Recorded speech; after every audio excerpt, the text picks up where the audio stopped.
Good evening, everyone. What an incredible night we're going to have together. What an incredible panel has been assembled. I'd like to thank my colleagues, Suhaili, Lucy, Seth, Hugh, and Tatiana, who are here tonight making this possible. We'd like to thank the center for this beautiful space that we're in tonight. And we're just so grateful that these panelists, these members of the Gay Liberation Front are here with us tonight to talk a little bit about their activism, their work. I came out of the closet in the late 80s. I met my now husband in the late 90s, got married in the late 2010s, and I'm so proud to be able to be a part of the team of people that is bringing into the world a museum of LGBTQ plus history and culture here in New York.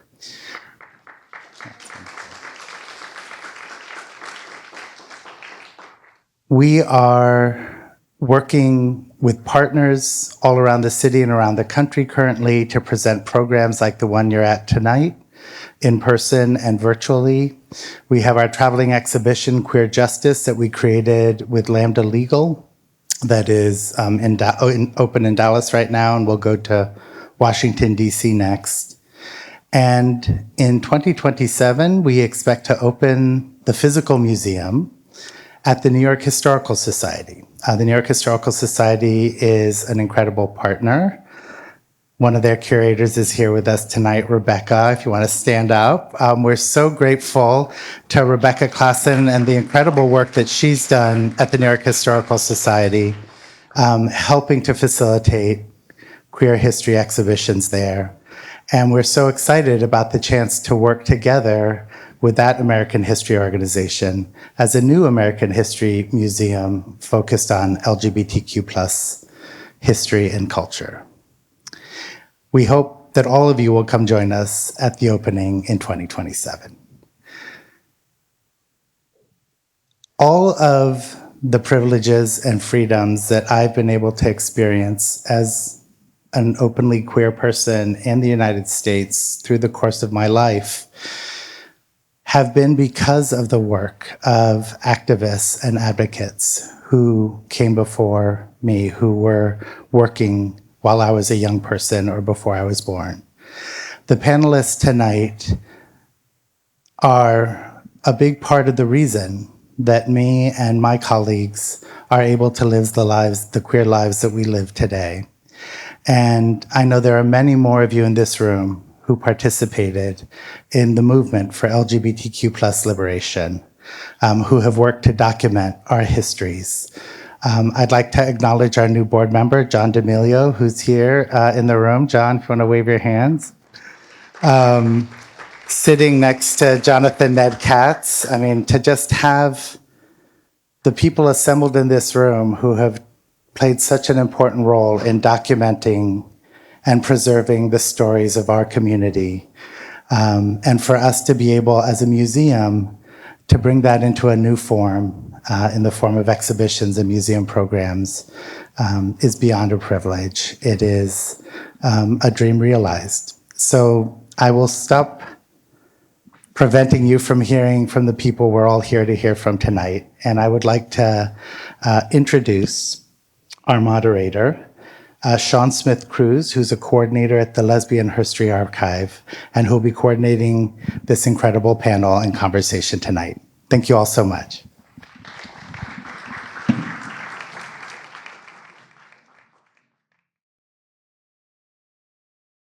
Good evening, everybody. I didn't realize there was going to be a pixelated photo of me behind my own face. That was very jarring. Never do that if you have the opportunity not to.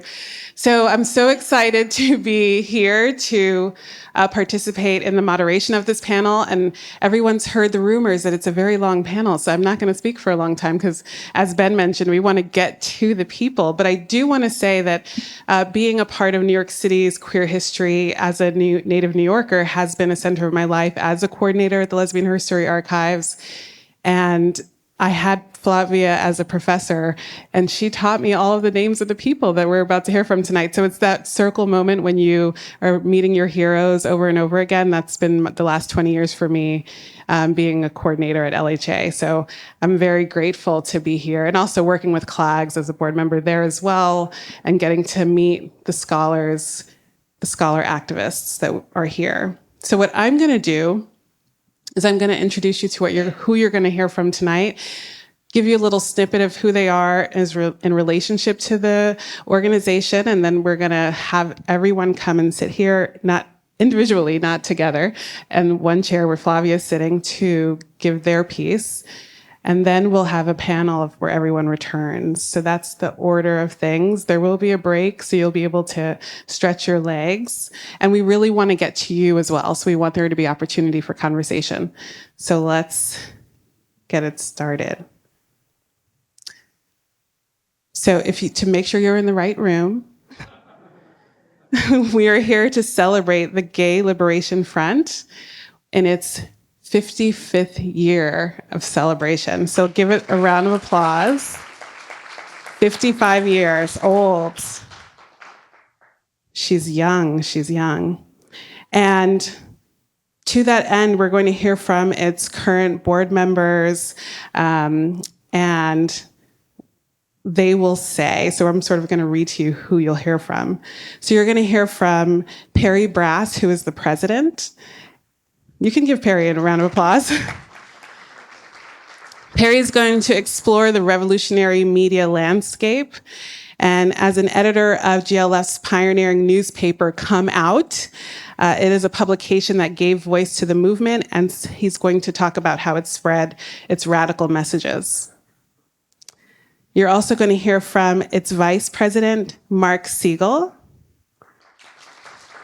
Mark is going to share a powerful personal account. I'm sure it's going to be very powerful, Mark. He was present at the Stonewall Inn during the historic raid. So if you haven't heard from this powerful account, this is your time. His testimony is going to provide a unique personal perspective on the event that galvanized the LGBTQ plus movement. It's very exciting. We're also going to hear from Martha Shelley, who is the treasurer. Martha already gave you her voice. And thanks everyone for wearing a mask on behalf of Martha's wife. And Martha's going to talk about she is the lesbian activist who not only organized the first protest march in the Greenwich Village 1 month after Stonewall, but she's going to talk about how that organization and how her work played a crucial role in naming the Gay Liberation Front. We're also going to hear from Ellen Broidy, who's the secretary. And we're going to listen to Ellen's recounting of her pivotal role in proposing and initiating the very first Gay Pride March, which is a groundbreaking event that became a symbol of LGBT pride and solidarity around the world as we know it. We're going to hear from John Knebel, who is a board member at large.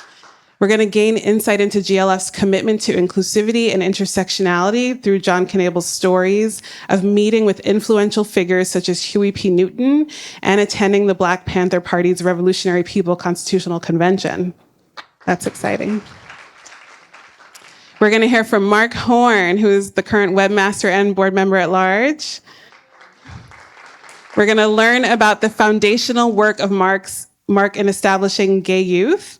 Horn will also discuss significant GLF offshoots, including Street Transvestites Action Revolutionaries, also known as STAR, which extended the movement's reach and impact. There's another board member at large who's not here, Degenia Shoshana Kafele. So we just want to recognize Degenia, who's not here, but here in spirit. And then finally, we're going to hear from Flavia Rando, who is board member at large. Flavia is going to delve into the vibrant visual history of the Gay Liberation Front. She is going to present a captivating collection of photographs to enter us into this conversation from the early public demonstrations that vividly capture the spirit of activism from 1969 to 1970. Very exciting night. And this was free. Come on. So I'm going to introduce Flavia, and then when Flavia finishes, the next speaker will come and I will introduce them as well. So we'll do it that way so that you remember where people are. So, Flavia Rando.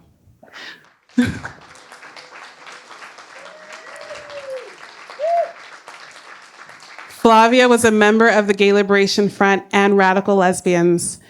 She was an ever-present participant in the following years of lesbian activism in New York.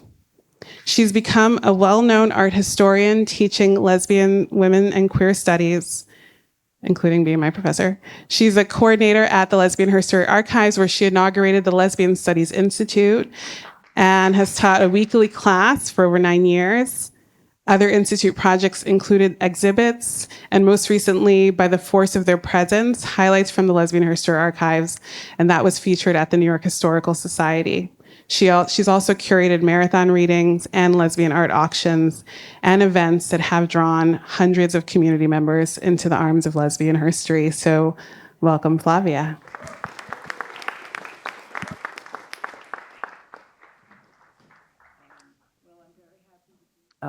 Well, I'm very happy to be here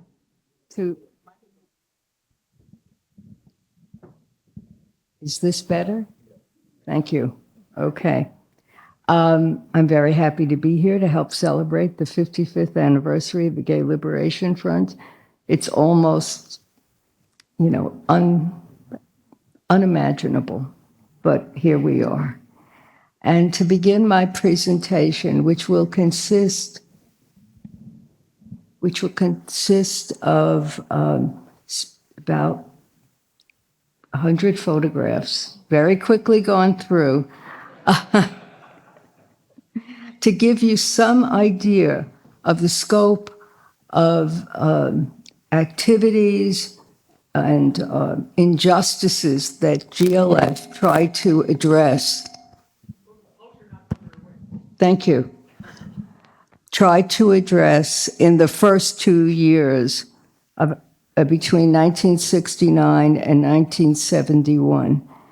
And these photographs are by 2 members of GLS.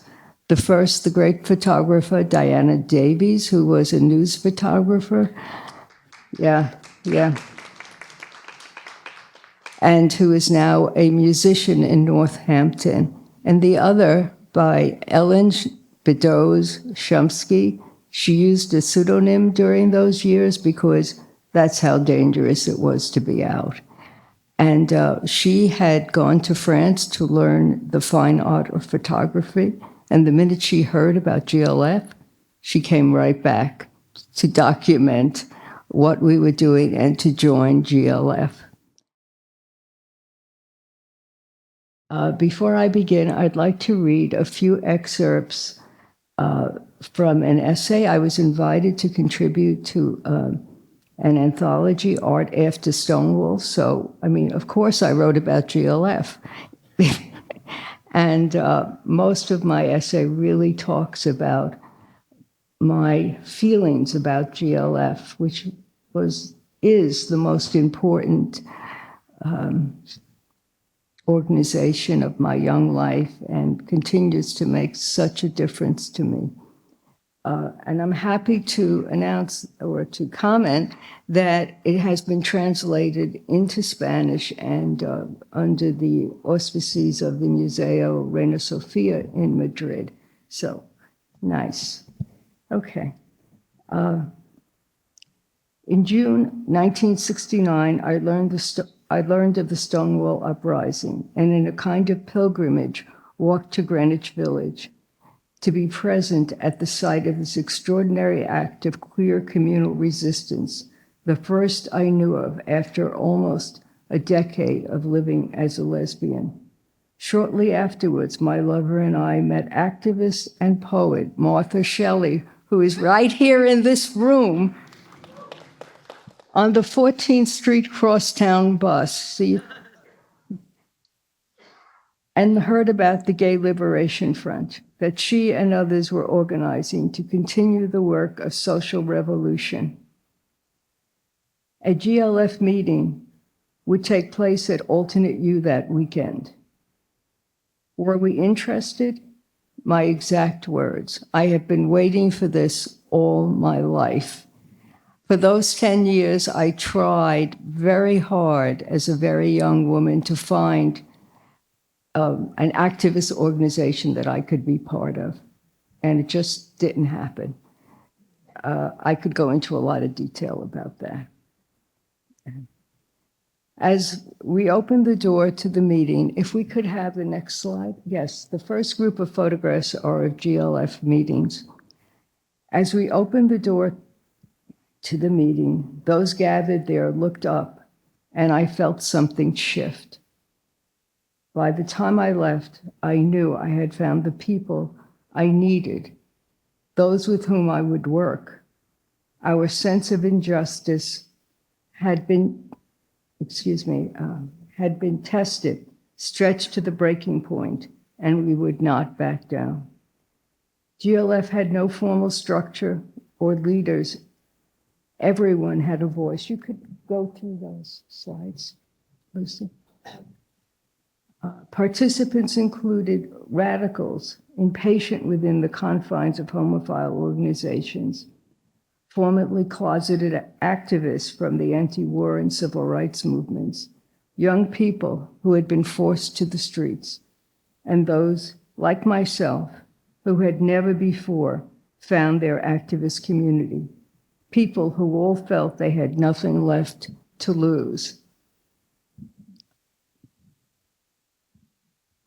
We engaged in the struggle for gay liberation from this standpoint, and allied ourselves with other struggles for social justice, including the Black Panthers, the anti-war movement, and a quickly radicalizing homophile movement. GLF, multi-gender, multi-race, street kids, butches, drag queens, all those who had no place in the society as it was then constructed. Stonewall combatants, hippies, radicals insisted, we are nothing like you. And I think was the real strength of GLF. We just have this little difference, but we are nothing like you. We dedicate ourselves to the possibilities of this difference for all. Even after 50 years, the quality of relief and sense of purpose I felt in GLF remains palpable. Next set of slides, please. Okay, this is the march that Martha first organized in July of 1969, almost exactly a month to the day after Stonewall. And at the far right, yes, is Mark Segal, who is one of your panelists today. Yeah, okay, and okay. And if we could get to the next slide. Okay. And the march, the first gay liberation march, the Christopher Street Liberation March in June of 1970. Helen? Okay. Excuse me. Just finding that. Here we go. Okay, if we could move forward on this. It's just a,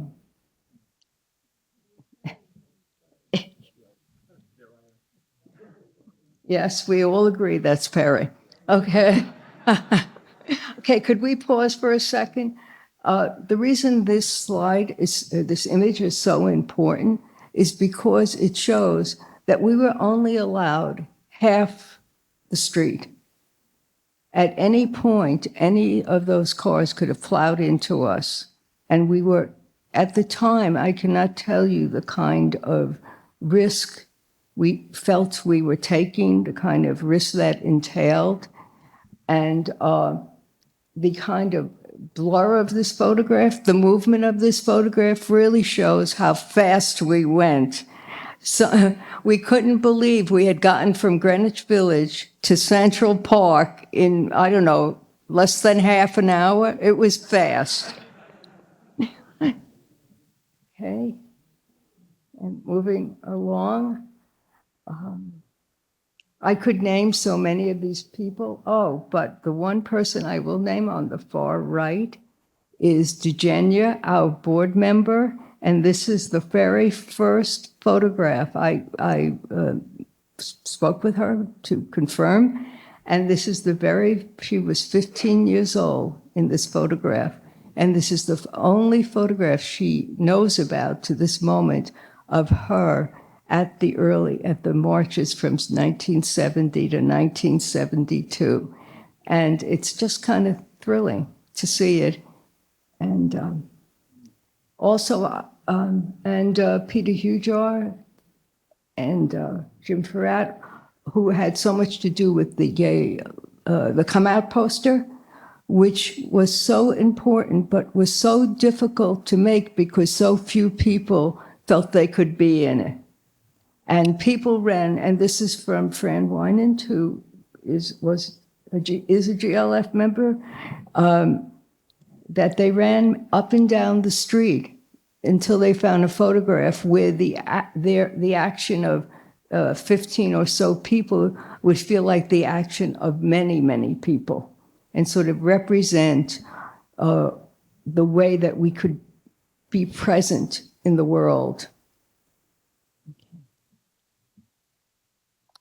For the first march, people came from all over the Northeast, especially. Barbara Giddings. Yeah. You know, she and I had many contacts over the years, but no, not that kind. And the fact that she was there, which I had not been aware of at the time, that she was there, it just showed her commitment over her lifetime. Right? And this is Donna Gottschalk, who is another photographer I wish to include. Yes, recently had well, it wasn't that recent anymore, but had a show at Leslie Lohman. And she was 15. So she did not really have the, I guess, the wherewithal to take photographs yet, but she certainly made up for it with this at the movement. And this is one of the many, both Central Park and other parts of the city, gay-ins. The ones right after the march were a little different. There we have Anna Sanchez. Okay, I was so thrilled that I took up a paintbrush and started drawing flowers and the words lesbians, you know, just little flowers like a 5-year-old would draw. It seemed right somehow. Okay, and this is the sheep's meadow at Central Park, filled from one end to the other. Okay. Okay, now what if we could move, okay, what I'm going to try to show are the numerous demonstrations that we had protesting so many of the representations of LGBTQ people. And this one is at Time Incorporated, as you can see, and we can go through these pretty nicely. Oh, at the far right is Diana Davies, who has taken many, if not most, of these photographs. But that was an Ellen Chomsky photograph. Okay.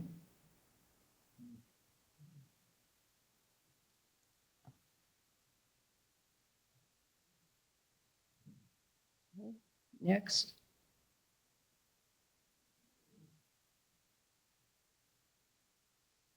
And these are Ellen Chomsky's photographs, and there's Bob Kohler, one of the early members of GLF.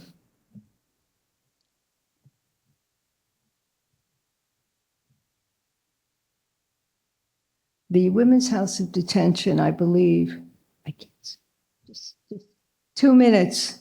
Oh dear. Okay. I will not say another word, just go through the photographs.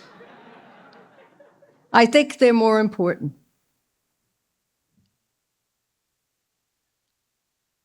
As quickly as possible.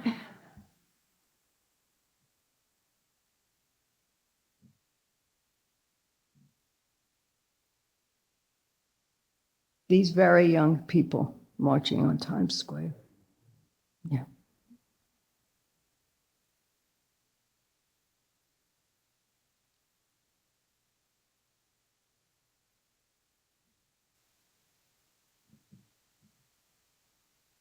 He tried to escape so they wouldn't deport him. He ended up on a steel fence. Lavender Menace Action. Fran Winant. Martha. Oh, Ellen. Okay, the dance actually came before the demo, but for some reason I decided the demo informed the dance, but actually I should have known better. The dance informed the demo. We only have prep because we could not take photos at the dance because so many people did not want to be imaged. Martha. Yeah. This is the founding of STAR.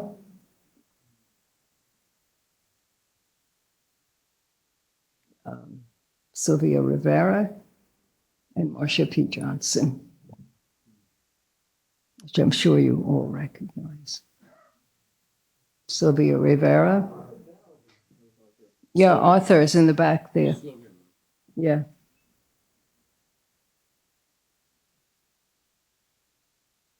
We could go through them a little more. And I think the thing about this demonstration that's so important, it was really about keeping the village for people who had found safety there, as well as about the NYU student population.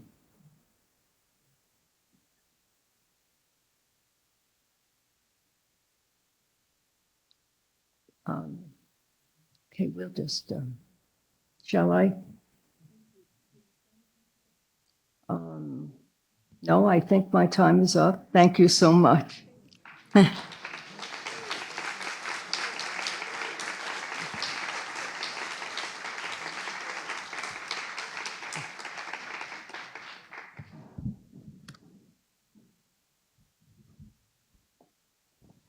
I can also, as I'm getting things going, we can still slide through those photos. We don't want to stop looking at the photos, right?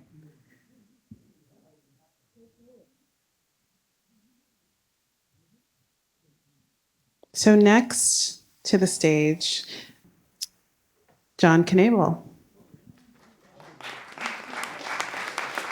Please come to the stage. And while you're getting organized, I will read your bio. John Knebel joined the Gay Liberation Front in late 1969. Badly injured in a gay bashing, he still walked 2 days later in the first Christopher Street Liberation Day March. As a member of the Gay Liberation Front's 95th Street Men's Collective, he participated in many GLF protests, including the occupation of NYU's Weinstein Hall and the militant August 1970 Village Riot. He co-authored On Our Own, the first manual for gay men in consciousness-raising groups, and met Huey Newton as part of GLF's interaction with the Black Panthers. From 1973 to 1977, he was an editor of Double F, a magazine for men committed to fighting against sexism. Moving to California in 1978, he enjoyed a 33-year career with The Advocate, the national LGBT news magazine, as president and part owner. After retiring in 2012, he helped launch the oral history project OutspokenLGBT.org, an important repository of interviews with scores of important activists. He helped organize the 2019 50th GLF reunion, where GLF was honored as Grand Marshals of the 50th anniversary New York City Pride March. Everyone, we have John Knable.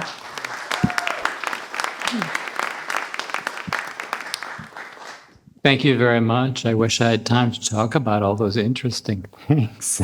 It's been a life I would never have believed would happen to me as a little gay boy in Wisconsin that I was, all those years ago, 77 years old now. But my topic tonight, that's me at the first Gay Pride March. And some people say, which one is you? Well, anyway, but my topic this evening, I was asked to talk about intersectionality. I am to talk about intersectionality within the Gay Liberation Front. Sounds impressive, but actually the word intersectionality itself did not even exist in the 1960s or 70s. The word was not coined until 1985, when an academic professor named Kimberly Crenshaw created it to describe, as she correctly wrote, how race, class, gender, and other individual characteristics intersect with one another and overlap. Her point of view at the time came directly from her work regarding the civil rights movement of the 1960s. But then it's important to note so much of what created the Gay Liberation Front was a result of the exact same process Crenshaw was describing. Is it any surprise that, although forced into our legendary closets by a disapproving society, including our families, our schools, our churches, if any, and so on, that the founders of GLF had a deep understanding and sympathy for other oppressed groups in those very politically disrupted years? I think it's no surprise. Today's multi-issue activists should be pleased to learn that the modern LGBT movement was begun by activists with involvement in a broad range of social justice causes. Although obviously spurred by the rebellion at Stonewall in June of 69, the gay activists who founded the pioneering Gay Liberation Front in New York City only 3 weeks later came from a wide variety of that era's progressive movements: women's liberation, the anti-gay movement, the New Left, and the Black Civil Rights Movement, among others. And that we gave vocal support to the Black Panthers, Young Lords, and other radical organizations of those years. Often people say to me, oh, the people that were at Stonewall started the Gay Liberation Front, right? Well, I mean, if there were one or two people who had been at the Stonewall bar that got involved actually in forming these organizations, it would surprise Matt. I mean, I know of a couple. So anyway, like Gay Liberation itself, I was a child of the 1960s. When I joined GLF as a graduate student at NYU, another NYU-connected person, in New York in 1969, I'd already been active in the anti-war movement at the University of Wisconsin-Madison. I'd experienced more than my share of street demonstrations and police disruption of campus protests. Among other things, I'd learned how to pick up a tear gas canister and throw it back at the police. In October of 67, I was one of the 300 students clogging the hallways of the Commerce Building on campus to prevent the Dow Chemical Company, makers of napalm, from its planned employee recruitment day. Some of you may remember that this was a nationally reported event after the protest was broken up by riot police using their tear gas and clubs, sending over 70 students to the hospital. In April of 78, following the assassination of Martin Luther King, I joined over 10,000 UW students and faculty marching to the state capitol. Excuse me, I'm an emotional guy. This was the same shared background of many of the young gay and lesbian activists I came to know so well in my years as a core member of GLF. It should not surprise anyone that when GLF sprang onto the New York scene as the first gay and lesbian organization of the modern LGBT rights movement era, none of us abandoned our passion for the groups we had previously supported. Of course, with our iconic slogan, out of the closets and into the streets, GLF took immediate aim at the specific anti-gay forces that surrounded us. Within the first few months, GLF protested against police raids on mafia-owned bars, picketed negative media, railed against church and psychiatric bigotry, and began publishing our pioneering radical newspaper, Come Out. And before the first year was out, we achieved what was probably our most important accomplishment, namely, we had begun the process of forming an all-new out and proud gay and lesbian community that had never existed before us. We did this through our continual protests and public presence, Sunday night meetings, all gay and women's dances, consciousness-raising groups, gay living collectives, and through our central role in organizing New York's first Gay Pride March in June of 1970. I'm out of breath of remembering it all. But as an aside, I also very much appreciate how much worse the AIDS epidemic would have been for gay men if it had occurred without the support of an existing LGBT movement that we had created. Nonetheless, from the very start, GLF also reached out to other causes. We defined ourselves as part of the progressive revolution dedicated to transforming American life in the 60s and 70s. Diversity was a hallmark of GLF membership. From the beginning, we counted among us male, female, white, black, Latino, Asian, and trans members.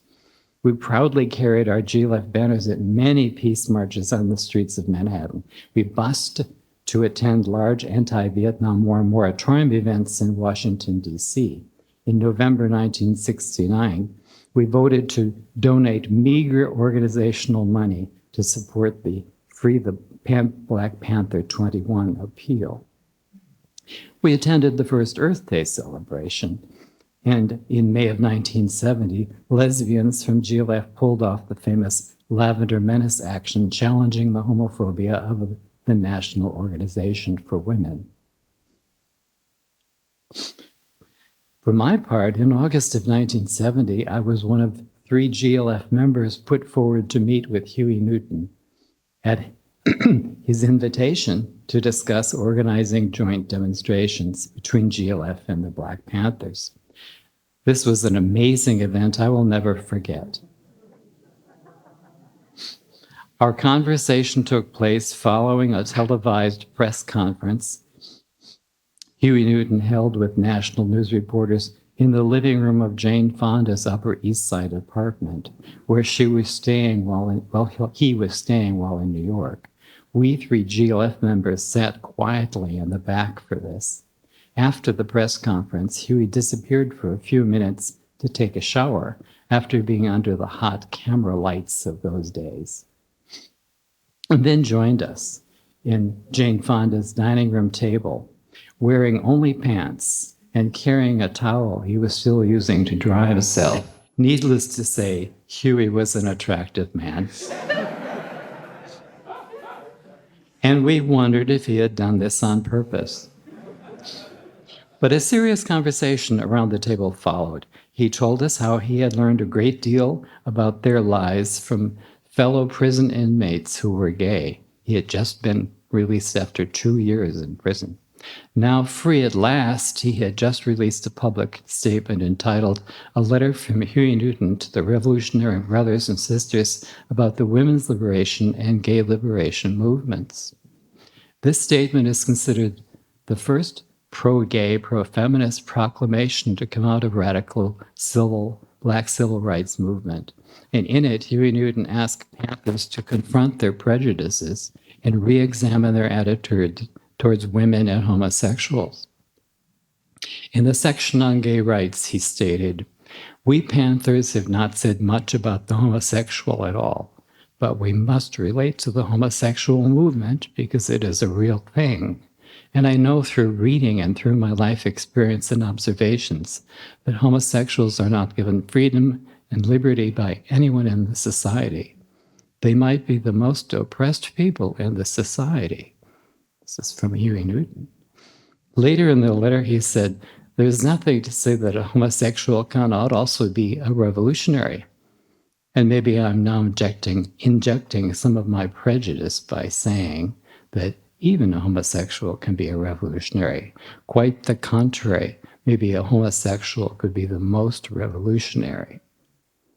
So whenever we have Black Panther conferences, rallies, and demonstrations, there should be full participation from the gay liberation movement and women's liberation movement. They are our potential allies, and we need as many allies as possible. 5 minutes more? Okay. Well, these were strong sentiments to come from a leader of the Black Power movement at the time, and well aware of GLF's prior and ongoing support for the Panthers. Most GLF members were excited about this new perceived ally. Newton's letter received wide attention among gay liberationists after its early August release. It was highly influential in providing a new basis from which to work more closely with the Black Power movement, despite the well-known anti-gay sentiments of many Panther men. Let's see. The letter was, Huey's letter was reprinted in the next issue of Come Out and quickly passed around GLF. Later that year, I joined more than 100 GLF members and participated in both sessions of the Black Panther Party's Revolutionary People's Constitutional Convention, held in Philadelphia and Washington, D.C., where members of our Black and Third World Alliance group presented a multi-point program of LGBT inclusiveness. Subsequently, I joined several other gay men in the creation of a feminist movement, dedicating several years to supporting feminist goals to oppose sexism and male supremacy. Skipping some of my paragraphs to the last paragraph. When GLF disbanded as a functioning group in early 1972, I think its demise had less to do with any failure on its part, but rather was a result of its success. As an almost archetypal umbrella organization, it had attracted participants from every stripe of LGBT identity and interest. It then acted as a centrifugal force, spinning off a rainbow of successor organizations, including GAA, Radical Lesbians, Street Transvestite Action Revolutionaries, the Feminists, the Black and Third World Caucus, and others that went on to influence the next 50 years of LGBTQ activism. So finally, today's concept of intersectionality would be no stranger to early GLF activists. Despite the missteps that can occur, I'm still cheered by the broader social justice agenda in much of today's diverse LGBT activist movement. I'm proud to have played a part in the early LGBT organization that embraced that same intersectional philosophy.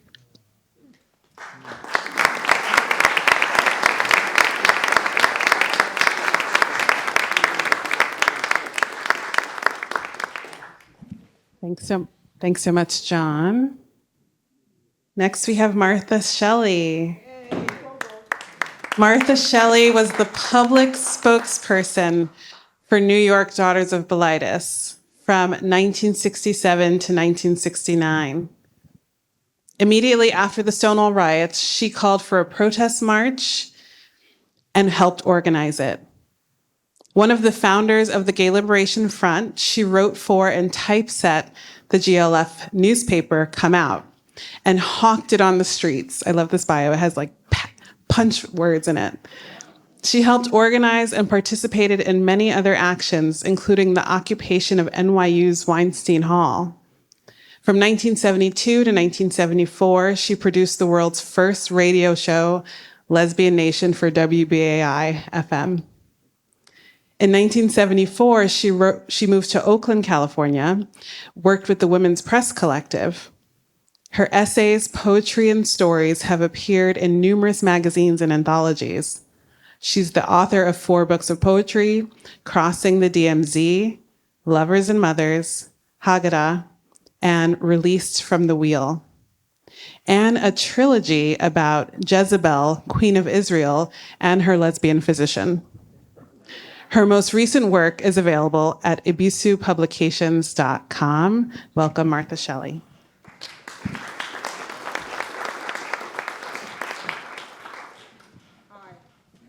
I'm here to tell you how we started GLF. First, I'd like to give you a little background. Before the Stonewall riots, the number of publicly out gay people in America could possibly have filled a high school classroom. Everyone else stayed in the closet, and with good reason. If people found out you were gay, you would be disowned by your family, lose your job, be evicted from your apartment, be thrown into a mental hospital or prison, and be freely beaten or killed by gay bashers who would not suffer any consequences for it. Even the names of the few organizations fighting for our rights were in the closet, with some rare exceptions. For women, there was the Daughters of Bilitis, or DOB, named after a fictional character in French poetry. We didn't dare call ourselves anything more obviously lesbian. Men had the Mattachine Society, the Society for Individual Rights, the Janus Society, and so on. In 1971, I was 23 and completely striking out at the bars. So to meet other lesbians, I joined the New York chapter of DOB. Jean Powers and Eleanor Kravitz, who ran the club, tried me at several organizational positions. I was a bust at all of them. I did have a big mouth, still do, and was too young and too dumb to think that that this might get me fired from my day job, so they made me spokesperson, representing the organization in public. Now, I'm skipping way ahead here. Sunday, June 28th, 1969. I was 25 then. 2 women from Boston wanted to form a DOB chapter, so they came to meet us in New York. Joan asked me to give them a tour of the village, and I obliged. Late in the evening, we were walking along Christopher Street when we saw some young gay people throwing things at cops. The Boston women were taken aback. "What's that?" "It's just a riot," I replied. "We have them all the time." I thought it was another anti-war demonstration. You know, after all, I'd been demonstrating against the war since I was 18, really. Monday, June 30th.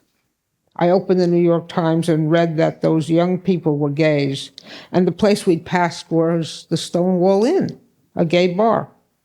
I jumped up immediately, thinking, this is our moment. And I phoned Jean Powers. "We got to have a protest march." "Why don't you call Mattachine?" she replied. "If the guys want to do it, we can jointly sponsor a march." So I called Dick Leitch, head of the Mattachine Society, who told me that his organization was having a meeting at a public auditorium downtown, and I was welcome to attend and make my proposal. When I arrived, the hall was packed. 400 gay guys, 1 female Mattachine member, and me. Bob Kohler, the guy next to me, spoke passionately about young gay guys in the streets, some still in their teens, who'd been thrown out by their parents for being homosexual. Having no job skills, they earned their living by prostitution and desperately needed help. We formed a committee on the spot and met the following Saturday at the Mattachine Society to plan the march. I am fairly sure I was the only woman present. There were 8 guys or so, including Bob Kohler and another man, Marty Robinson. It was a hot afternoon, and we were drinking cold beers and in high spirits, possibly a little tipsy. At one point, someone uttered the words, Gay Liberation Front. I whacked the table a couple of times and hollered, that's it, we're the Gay Liberation Front. Then I noticed blood running down my palm. I had been slamming my hand against the pop top of a beer can. But with the beer and the excitement, I was feeling no pain. We picked Sunday, June 27th for our march, exactly 1 month after the riots. Mattachine and DOB took out an ad in the Village Voice advertising the event. My job was to ask the police about permits. You can be sure I didn't want to talk to them about a gay protest. So without telling the cop who answered the phone what group I represented, I asked if we needed a permit to march. Only if we intended to use sound equipment, he replied. We decided that wasn't necessary. There wouldn't be a huge crowd, and we could yell loud enough without amps. The day came round. I'd been scared up to this point, thinking of Martin Luther King's assassination and of how many people hated us. But by the time I arrived at Washington Square Park, the fear had evaporated. Marty Robinson and I led the crowd around Greenwich Village. The police report that I saw much later estimated 400 marchers. The Village Voice newspaper reporter estimated 500. At the end of the march, we held a rally at Sheridan Square Park across the street from the Stonewall. Afterwards, some participants said this was the first time they had been openly gay out in the sunshine. Once we'd all gathered for the rally, Marty got up on the drinking fountain above the crowd and made a short speech. I jumped up and said my piece. I have no recollection of what either of us said, but at the end, I looked out at the crowd and wondered, what am I going to do with this? So I said, we're not here to start another riot. Let's all go home peacefully. It's over for today. But this is just the beginning. We will be back. It was just the beginning. Our little protest march morphed into the pride parades that you see all around the country and the world. Ellen Brody will tell you about that next year's march. Meanwhile, around the same time, the leftist members of the traditional homophile organizations and gay members of some leftist organizations began to meet at Alternate U, formerly the Free University of New York, on 14th Street. Alternate U offered classes and workshops in Marxism, self-defense, radical psychology, and so on. You could use the school's equipment to print flyers and broadsides and hold meetings or dances in the big hall. I brought the name Gay Liberation Front to the second meeting, and it was adopted immediately. We were pretty freewheeling. There was no official membership. You just showed up. And there were no officers. People got together with others of like inclination and made things happen. We joined anti-war demonstrations, organized demonstrations of our own, put on dances, and published a newspaper. Perry Brass will tell you about the newspaper when he speaks. Although we were very anarchic, we did have some principles that everyone could subscribe to. We were anti-racist and pro-feminist. We were for economic justice, though we had varying notions about how such justice could be achieved. But our core principle was the right to control your own body. That would include the right to have sex with other consenting adults, the right to ingest the drugs of your choice, for example, to smoke a joint without being thrown in the slammer for it, the right to not have the government draft your body and ship you to Vietnam to kill or be killed, and particularly for women, the right to contraception and abortion. There isn't enough time to recount the demonstrations we organized, but here's one. There was a popular lesbian bar just north of the village, and in January 1970, a couple of straight guys came in for drinks and saw two women dancing together. One of them tried to cut in, but was rejected. He knocked the butchier-looking woman to the floor, and then he left. The low-level mafia guys who owned the bar and were supposed to provide security in exchange for overpriced drinks did nothing. As soon as the news reached GLF, about 15 of us, men and women, marched on the bar. We selected some fast tunes on the jukebox and danced in circles, but did not order drinks. Again, Big Mouth me was selected as spokesperson. Knees shaking, I went up to the owner and his partner. As I remember, they were about a head and a half taller than me and wore black pinstripe suits. Cinematic memories of Al Capone, machine guns, and the St. Valentine's Day Massacre flickered in the back of my mind. Later, I realized that they must have had frightening visions as well of smashed furniture and liquor bottles, of thousands of dollars in uninsured damages. After I'd finished chewing them out for not protecting the women who provided their livelihood, the taller one frowned down on me. "Do you know who I am?" he said. "I don't care." "I don't know and I don't care," I shot back. "We are the Gay Liberation Front." And I turned and walked back to the dance floor.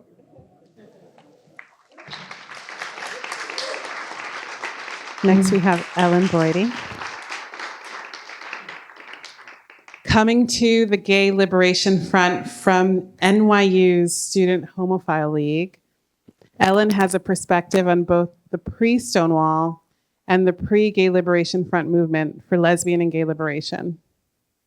She was a prime mover behind the pioneering June 1970 march to commemorate the Stonewall Rebellion, a founding member of Radical Lesbians, and part of the initial collective that created, edited, and published the Gay Liberation Front newspaper, Come Out.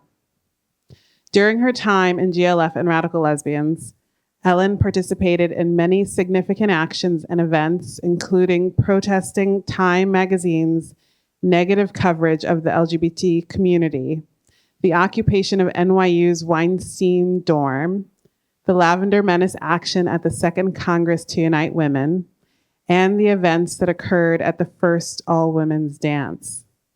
Ellen can also speak to the ways in which her involvement with GLF informed, motivated, and directed her later political activism.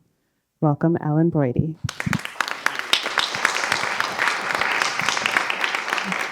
This microphone seems to have a life of its own and is moving up. I just want to say something about the Time Inc. demonstration. You saw a picture of me at that demonstration. I was not out to my family at that point, and my father worked for Time. So this is probably the bravest thing I ever did. Okay. On Saturday, June 28th, 1969, I was doing something most unusual for a college student of limited means. I was on Fire Island, a gay mecca even then, and one of the few places in those dark and benighted times where lesbians and gay men could experience a modicum of safety and freedom. My partner at the time, Linda Rhodes, had been invited by 4 older women, Barbara Giddings, Kay Tobin, Roz Riegelson, and Ellie Lester, to join them in a house share in Fire Island Pines, the more sedate of the 2 communities that made up queer Fire Island. We would arrive on a Friday afternoon and depart the following Monday, hopping the ferry known to the denizens of this early morning commute as the Bucket of Blood. I offer this preface as a way of telling you I was nowhere near Christopher Street, nowhere near the Stonewall, the weekend the rebellion broke out. However, The events that took place in the streets of Greenwich Village as we lounged by the beach forever changed my life. The trip back to Manhattan on Monday, June 30th felt markedly different. You have to remember, this was a far less connected time without the myriad social networking platforms we now take for granted. Hardly anybody we knew on Fire Island had a TV, and it didn't matter because the reception was so crappy anyway. We did, however, have the trusty telephone, and before the weekend was over, most of Fire Island Pines and Cherry Grove buzzed with the news that something quite extraordinary had happened at a mafia-owned bar in the West Village. Even had I been in the city that weekend, there was little chance I would have been anywhere near the Stonewall. But I was immediately caught up in the fervor of the moment. And apologies for the judgmental characterization, but I would hazard a guess that most of the hungover vacationers traveling home on the bucket of blood that morning were not the most politically engaged group in the world. That Monday, however, it seemed as if lightning had struck, and each of us, in our own way, understood that something truly momentous had happened. Linda and I continued to spend weekends on Fire Island with Barbara Kay, Roz, and Ellie, and thus missed the other world historical event of the summer of '69, Woodstock. Couldn't be two places at once. During the week, however, after work and summer school classes, I hung out behind the counter at the Oscar Wilde Memorial Bookshop, then in its original location on Mercer Street in the heart of Greenwich Village. I had spent much of my free time at the bookshop since its opening in 1967, and in my admittedly pre-feminist days, considered it, along with the NYU Student Homophile League, my political home. Craig Rodwell, the bookshop's founder, was a close friend, and while our politics often clashed, he was an out and proud gay person, just the sort of role model I hungered for as an awkward 23-year-old. In addition to spending inordinate amounts of time at the bookshop, and then after hours with Craig and his partner Fred Sargent, Linda and I started attending meetings of the Gay Liberation Front, organized, as you just heard, immediately after Stonewall. While equally committed to the fight for lesbian and gay rights, the discussions at GLF and the post-Stonewall conversation that swirled around Craig and the bookshop seemed to be taking place on parallel, rarely intersecting tracks. I came to appreciate the difference between a struggle for individual rights and a movement for human liberation, and was forced to confront the challenges inherent in reconciling the two. As a result of this dawning liberation, I soon found myself navigating the competing currents of the nascent lesbian and gay movement. My time with Craig at the Oscar Wilde and with Barbara and Roz at Fire Island had introduced me to the activities of the Mattachine Society and the Daughters of Bilitis, two homophile organizations that previous speakers have referred to. I also learned about the annual demonstrations that took place in front of the White House, and later, the July 4th actions at Independence Hall in Philadelphia. In both of these, extraordinarily brave women and men protested in broad daylight, faces exposed, to demand protection from arbitrary dismissal from government employment for out or suspected homosexuals. These demonstrations, so mild by today's standards, were radical for their time. And I make this point both to honor the courage of the people who took to the streets when few dared, as well as to own up to my own subsequent role in denigrating and demeaning much of what they did as being too straight, too accommodationist, and narrowly establishment. In November 1969, an umbrella organization called the Eastern Regional Conference of Homophile Organizations, or ERCO, scheduled a meeting in Philadelphia. At the time, I was the president of the NYU Student Homophile League, which soon morphed into NYU Gay Students Liberation, an active member of the Gay Liberation Front, and part of the informal, by which I mean unpaid, staff member at the Oscar Wilde Memorial Bookshop. In short, I belonged everywhere and I belonged nowhere, but I was determined to be in Philadelphia to somehow participate in framing our future.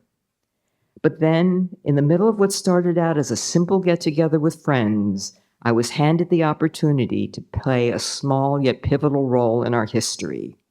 The night before we were to head to Philadelphia for ERCO, Linda and I had dinner at Craig and Fred's apartment. As usual, the conversation turned towards what was going on in the movement, what might transpire in Philadelphia, and the White House and Independence Hall demonstrations. With all the ego, bluster, and callousness of youth, and I wonder now, was I ever that young? I guess I must have been. I disparaged the work of the brave men and women who mounted the action, making fun of their formal attire, men in suits, women in dresses, and to my newly radicalized mind, limited objectives. And I guess my bluster was contagious, because within minutes, Craig had a pad and pen at the ready, and we set about drafting a resolution to turn the July 4th Philadelphia demonstration into a full-scale march for liberation, move it to New York City, and hold it the next year on the last weekend in June to commemorate and celebrate the Stonewall Rebellion and the radical political movement we were sure would emerge from it. Craig Rodwell was a remarkable man, a visionary in many ways, but he was also a lightning rod. He attracted as much derision as praise, had a particularly thorny relationship with Mattachine, and was viewed with some suspicion by the young revolutionaries in GLF. Incredibly self-aware, he was painfully conscious of all of that, and we were concerned that if he presented the resolution, some in attendance at ERCO would react to the speaker and not to the speech. Although the resolution was in large measure a collective undertaking, Craig was the prime mover. Political animal that he was, he knew all too well the risks involved if he spoke out, and felt in his gut that this was too important to have personal animosities scuttle a magnificent idea. I do not recall whether I volunteered, which is highly doubtful, was drafted, or left the room only to discover upon my return that I was it. But we decided that I would present the resolution to the meeting the next day. What I do recall vividly about that day in Philadelphia was the weather. It was cool and overcast, and the space in which we met lacked sufficient heat and other creature comforts. I remember just as vividly my special moment at the meeting. And while I had chaired the NYU Gay Student Liberation Group meetings and occasionally spoke at GLF, I was neither by nature nor inclination at ease speaking in public. However, like Craig, I understood the significance of the proposal and the gravity of the moment. Swallowing my hesitation, I stood in the middle of the conference circle and proposed changing the annual 4th of July demonstration to a full-out march for liberation and for social transformation. And after decades, just this year, someone sent me the full text of the proposal, which I'll share with you now. Quote, "We propose that a demonstration be held annually on the last Saturday in June in New York City to commemorate the 1969 spontaneous demonstrations on Christopher Street, and that this demonstration be called the Christopher Street Liberation Day. No dress or age regulation shall be made for this demonstration. We also propose that we contact homophile organizations throughout the country and suggest that they hold parallel demonstrations on that day. We propose a nationwide show of support." While clearly not the most elegant piece of writing any of us had ever done, it did the trick. Every group represented at the meeting voted in favor of the proposed march, except for New York Mattachine, which abstained. The goal of our small gang of 4 was to create an event that would mark the significance of those June nights in the streets in front of Stonewall and foreground the new and more militant activism of groups like the Gay Liberation Front, which more than any other organization understood the possibility, the necessity of turning a moment into a movement. No one in that chilly room in Philadelphia was surprised when members of the GLF contingent at ERCO were the first to shout, "Right on," the verbal equivalent of unbridled support in 1969. The June 1970 march was just that, a group of marginalized people taking it to the streets, no floats, no corporate sponsors, no phalanx of police marching with us as if this were some sort of strange and alternative version of the Macy's Thanksgiving parade. Crowds lined the sidewalks, stood at windows and on fire escapes, but we had no idea whether they were here to cheer us on or do us harm. It was in equal parts thrilling and terrifying, but mostly it was life-affirming. We were in the streets demanding rights and liberation across multiple oppressed communities. And I'm so proud to say that my sisters and brothers from GLF, now frankly in our 70s and 80s, no matter our differences, continue to march for, to work for, to demand liberation for all people to this very day. And I want to add a brief coda to my remarks and talk for a moment about an event more intimate, in quotes, than the 1970 march. This event underscored both the broad reach of the Gay Liberation Front and the diversity of people who initiated or participated in actions to further the cause of liberation for the LGBTQ+ community. In September 1970, a few months after the first Pride March, New York University administrators pressured the dormitory council at Weinstein Hall, an undergraduate residence, to cancel a contract it had signed with NYU Gay Students Liberation and local LGBTQ groups to hold a dance in the dorm basement. After useless, and I might add, humiliating negotiations with campus administration, the contract was declared null and void. Upon learning this, several members of the NYU group, joined by other activists and village residents, occupied the Weinstein basement. I don't have time to go into all that transpired during the fateful 5 days we occupied Weinstein, but I do want to say that, along with many people from GLF, the most active participants were community folk who joined us as we rushed downtown from the GLF meeting at Church of Holy Apostles in Chelsea to NYU.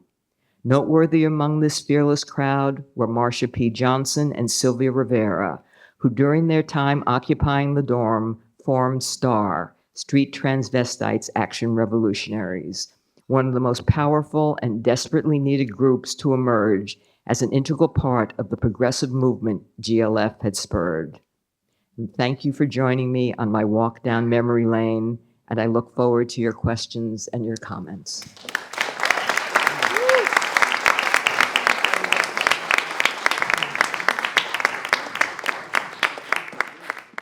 The publisher of the Philadelphia Gay News, Mark Segal, has been involved in LGBT civil rights since he moved to New York in May 1969. What a coincidence. As an active participant in the Stonewall riots, he then became a founding member of the New York Gay Liberation Front. He started GLF's Pioneering Gay Youth and was a member of the Christopher Street Gay Liberation Day Committee, which created the world's first gay pride march in 1970. Mark's campaign to end the invisibility of the LGBT community in media led him to disrupt live TV shows, including the CBS Evening News with Walter Cronkite and the Today Show with Barbara Walters. In 2013, Mark partnered with the Obama administration to open the nation's first LGBT senior affordable apartments. In 2024, Mark oversaw the inclusion of GLF in the newly formed New York Stonewall History Museum on Christopher Street and spoke at the museum's inauguration immediately before comments by President Joe Biden. Welcome, Mark Segal.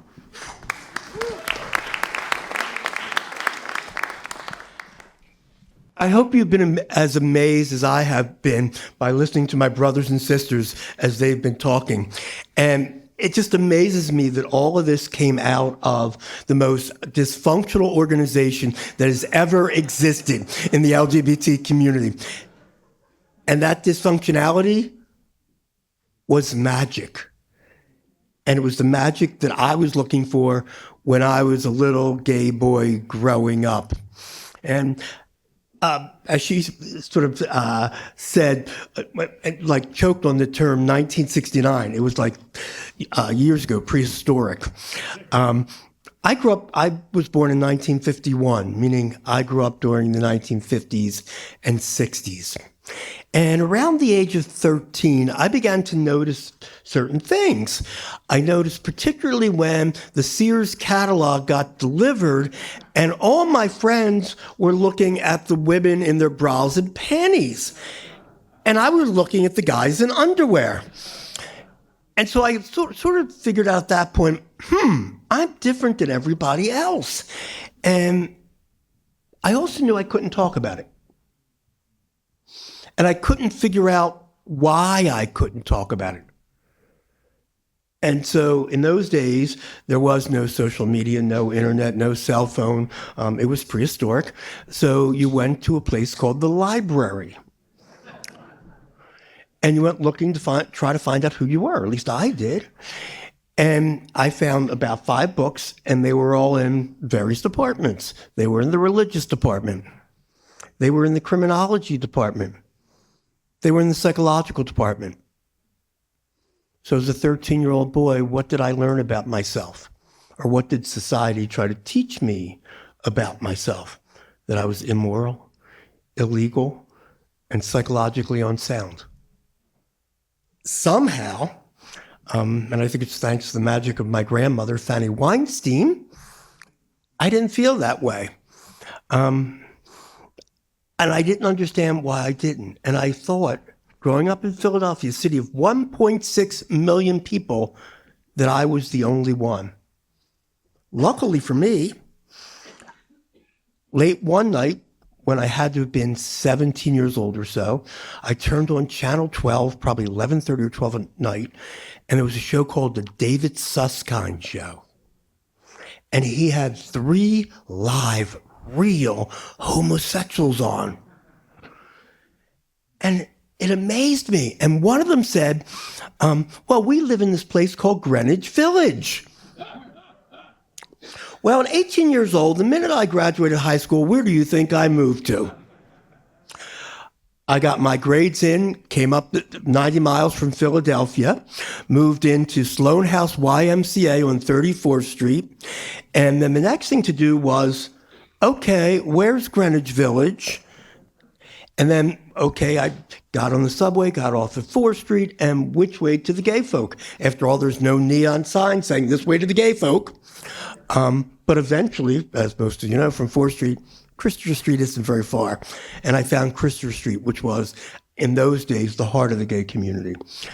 It was nirvana. I saw people who were like me, and immediately I was taken in and became friends with people like Bob Kohler, Jerry Hughes, Mark Horn, and so many others. And when you're 18 years old, what do? You walk up and down the street, you hang out with your friends. And our typical night was to hang up and down the street, walking and talking politics, which we did, talk fashions, entertainment. But one day, I went into this office. You had to walk down 3 steps, I think it was. It was called an organization called Mattachine. And I walked in, and they weren't talking my language, to say the least. They weren't helping me understand who I was or what I should do about all this. And that's what I came to New York to find out. And I walked outside, and as I did, I met a guy by the name of Marty Robinson. And Marty said, you know, I hear what you're saying in there, and I don't feel that way either. He said, we're going to do something about it. I'm going to start something called the Action Group. So Marty's Action Group, I think, grew to a whole 4 people. Arnie Kanowitz, Jim Alls, and I don't even remember who else. And I don't remember us doing anything. But what I do remember is, after walking up and down all those streets, every night, at the end of the night, we would go to Stonewall. Why would you go to Stonewall? What else does an 18-year-old kid want to do but dance their ass off? And Stonewall was literally the only place you could do that. It was an illegal bar. It was owned by the mafia. It had watered-down drinks. It was dingy. But we were supposed, keyword supposed, to feel safe in there, that we could dance, hold hands, maybe cuddle, maybe kiss. It was the only place we could do that. As John Canova just told you, out on the street, you get your head knocked. You could be taken off by the police. It wasn't safe on our street. But that night, feeling safe, and remember, I'd only been in the city for 6 weeks. I came up here on May 10th. Police barged in the doors. Lights flashed first, I'm sorry. Police came barging in the doors. I was frightened. I asked the person next to me, what's happening? They said, oh, it's only a raid. Up to that point in New York, the police would come in, do a raid, take some money, and walk out. That was a typical pattern of corruption in the city of New York. But for some odd reason, this night, they barged in, slammed people up against the walls, destroyed the jukebox, destroyed the cigarette machine, took bottles, threw them around. It was frightening. I mean, I would have called the police, but these were the police who were doing it. I think it was one of the lowest points of my life when I think back of that now, that I would have called the police, the people who are supposed to be protecting us. But yet they were doing this to us. Slowly but surely, they created all the damage and harm they could possibly do, or for whatever they wanted, and we went outside. I just remember going outside and standing across the street and trying to figure this out. I was 18 years old, kid of 18 years. At one point, a lot of people just got out and ran as far as they could. I think about 50 of us stood around there just wondering what was going on. And at one point, once everybody was out of the bar, there were, I believe, 6 police people left in, 6 employees or something to that extent. And the police wanted to leave. And they opened the door, and people started throwing things at them. Coins in pockets, a little can that was on the street, whatever. This happened 2 or 3 times. People started yelling at each other. Somewhere during this period of time, Marty Robinson came up to me and gave me a piece of chalk. And Marty said, go up and down the street and write tomorrow night Stonewall. And I did that. And my whole interaction with Stonewall is that little simple thing. I went up and down Christian Street, wrote tomorrow night Stonewall, and then went home to my little abode, and that was the end of it. Till the next night, went out at Stonewall again. People often ask me, who is at Stonewall? And my question was, well, no one really knows because it took place over many hours, over many city blocks, and no one could be everywhere at all times. But I said, the better question is, who was there the next night? Who was there the next week? Who was there the next month? Who was there that entire next year? Or as I like to call it, that first magical year. From Stonewall came Gay Liberation Front. Gay Liberation Front was and is the spirit of Stonewall. Think about our history as a movement. There were things before Stonewall. Compton's riot in San Francisco. The Black Cat in Los Angeles. Dewey's protest in Philadelphia. The Reminders Day in Philadelphia. And there are several others. None of them could ever garner more than 100 people. Gay Liberation forms from the ashes of Stonewall and begins to create community, a gay youth organization, the first trans organization, lobbying every night on the street, handing out medical or legal leaflets, organizing social events, collectives, readings, publishing. We do all that. And at the end of that first year, we get together and create Christopher Street Liberation Day, and that is the first gay pride. And from 100 people 1 year ago to 15,000. Thank you, Ellen. 15,000 people in 1 year. The following year, scores of thousands around the country. A few more years later, hundreds of thousands. Today, there are millions of people marching for pride around the world every single year. Children today, when they come out, could do so thanks to that pioneering work of creating community, accepting self-identity, and our other term, which was out loud and proud.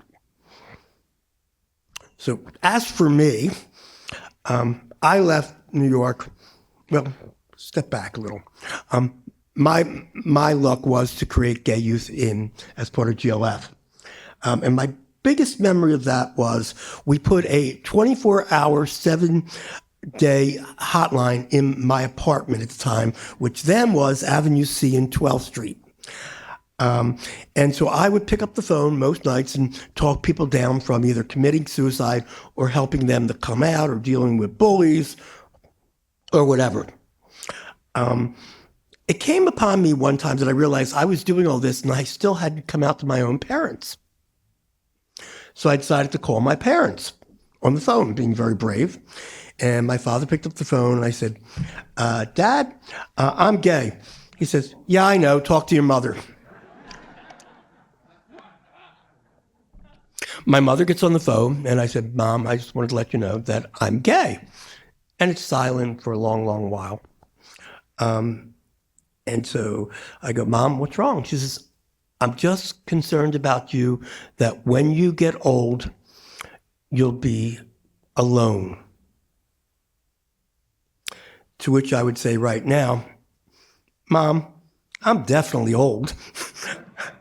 Mom, you should also be happy to know that I'm happy. And Mom, you'd be really surprised to know that I'm legally married.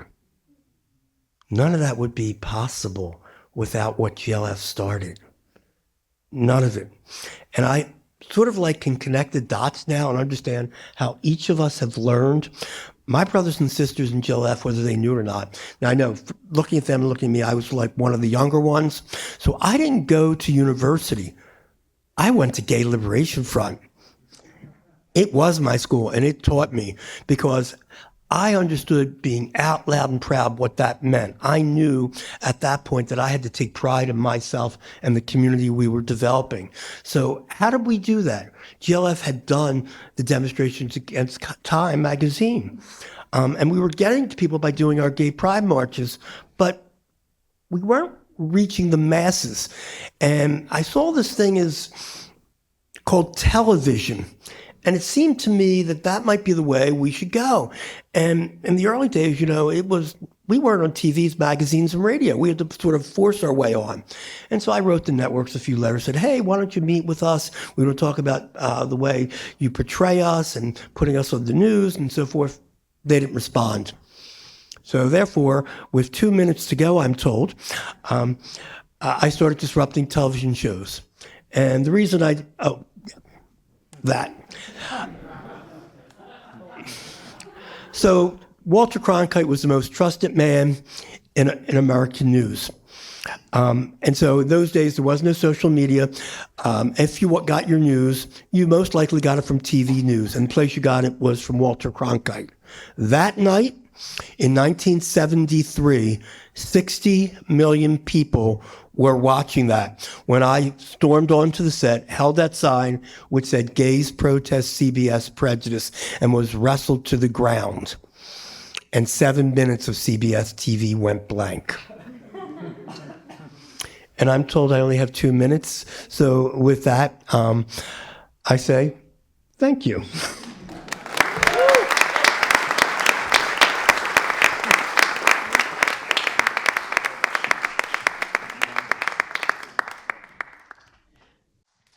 Perry Brass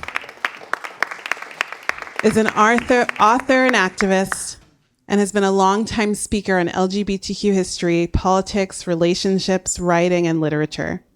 He conveys the joy, excitement, and sense of discovery that marked the founding years of the movement for LGBTQ equality. He has spoken often on the early years of our movement, especially about the Gay Liberation Front, the Gay Activist Alliance, and other early groups. As a founder in 1972 of the Gay Men's Health Project Clinic, later morphed into Colin Lord Community Services Center, He has been active in the struggle for gay men's health from a time when this issue was extremely taboo in the US and the world, and has spoken publicly often about the struggle. He lives in New York City. Welcome, Perry Brass. Thank you. I first want to say, if you can, get a hold of the Come Out Reader. It was edited by Stephen Dansky, John Knebel, and myself, and it has the full span of this amazing newspaper of the Gay Liberation Front. And it's like total history itself. I want to talk about my relationship with the Gay Liberation Front newspaper, Come Out. I fell in love with Come Out. In only 8 issues covering from fall 1969 until summer 71, you can see the movement for gay liberation explode and mature. Being a part of Come Out was like a religious calling, and as in any calling, there were big conflicts, as well as surrender to those moments of revelation when everything worked. I joined Come Out in its 3rd issue. The first 2 were very new left, with glowing tributes to the Cuban Revolution, as well as proposals like Bitch, Summer's Not Forever by Marty Stevens on how to change the world. Martha Shelley emerged as a major writer with a piece called Step and Fetch It Woman. I loved its beginning. Lesbianism is one road to freedom. Freedom from oppression by men. She puts it right there on the line. Lois Hart, a major force in the paper, described GLF as, quote, a turbulent, violently divisive collection of opposing and attracting forces that coalesce sufficiently as the spirit gets stronger and more harmonic. The paper is produced out of an apartment that 2 GLF women, Linda Rhodes and Ellen Broidy, generously shared with us in the then very cheap East Village. For someone like myself who'd been almost apolitical, every Come Out meeting was like being plunged into radical politics. Ideas were hurled at me and I had to jump hard to catch them.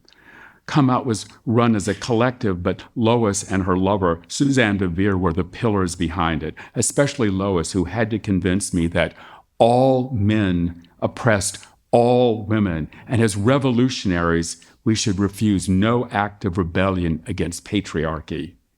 She reduced me to tears by announcing that as revolutionaries, we had to seriously consider blowing up the Metropolitan Museum,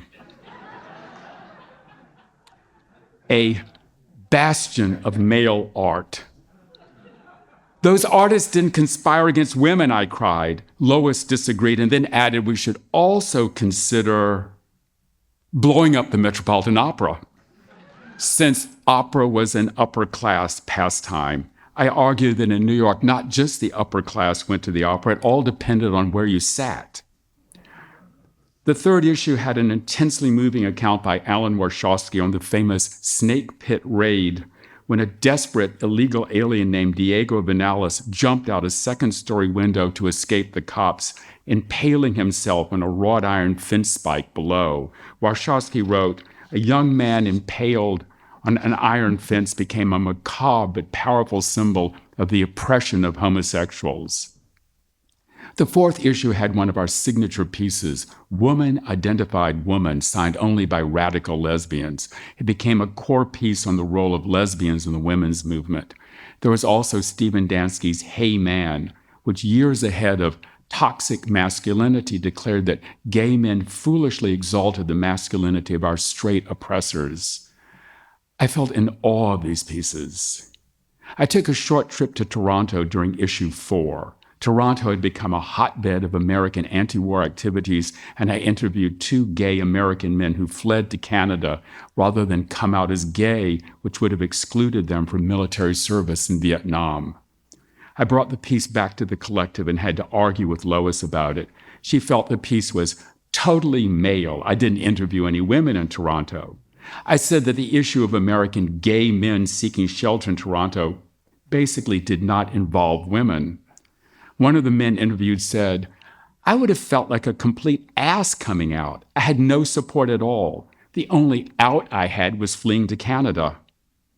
Instead of the Canadian piece, I was allowed to publish Games Men Play, a piece that looked starkly politically at gay cruising.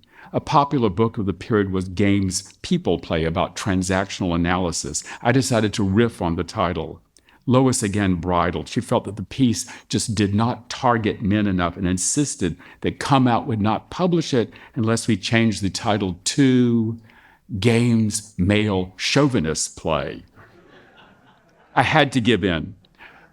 The piece became one of the most reprinted pieces from Come Out and quickly appearing in 4 anthologies from big commercial presses.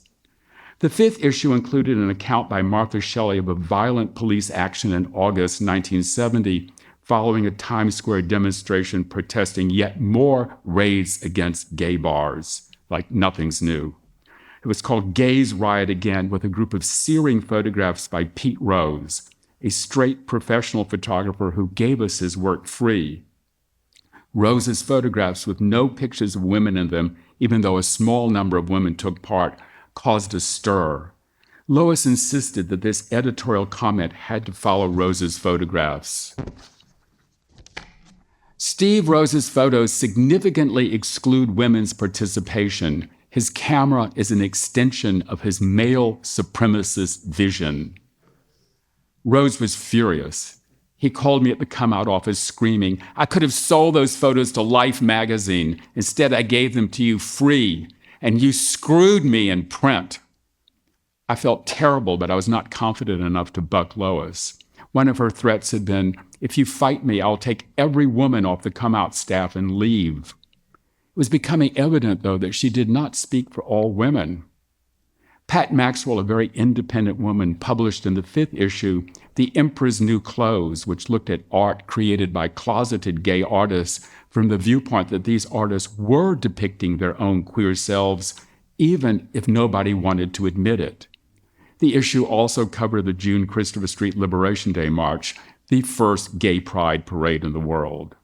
About halfway through production of issue 6, Linda and Ellen felt that they needed the room back, and after a lot of turmoil, Lois and Suzanne left the collective as their relationship came apart. Linda approached me. Would I take Come Out into my own apartment? I knew nothing about producing the paper, and I felt inadequate. All of the labor on Come Out was done by hand, pasting it up before desktop publishing, page by page. Linda was adamant. If I didn't take the paper, it would cease to exist. The next 3 issues were produced out of my 4th floor walk-up in Hell's Kitchen. As usual in GLF, rumors flew. I'd ripped off the paper.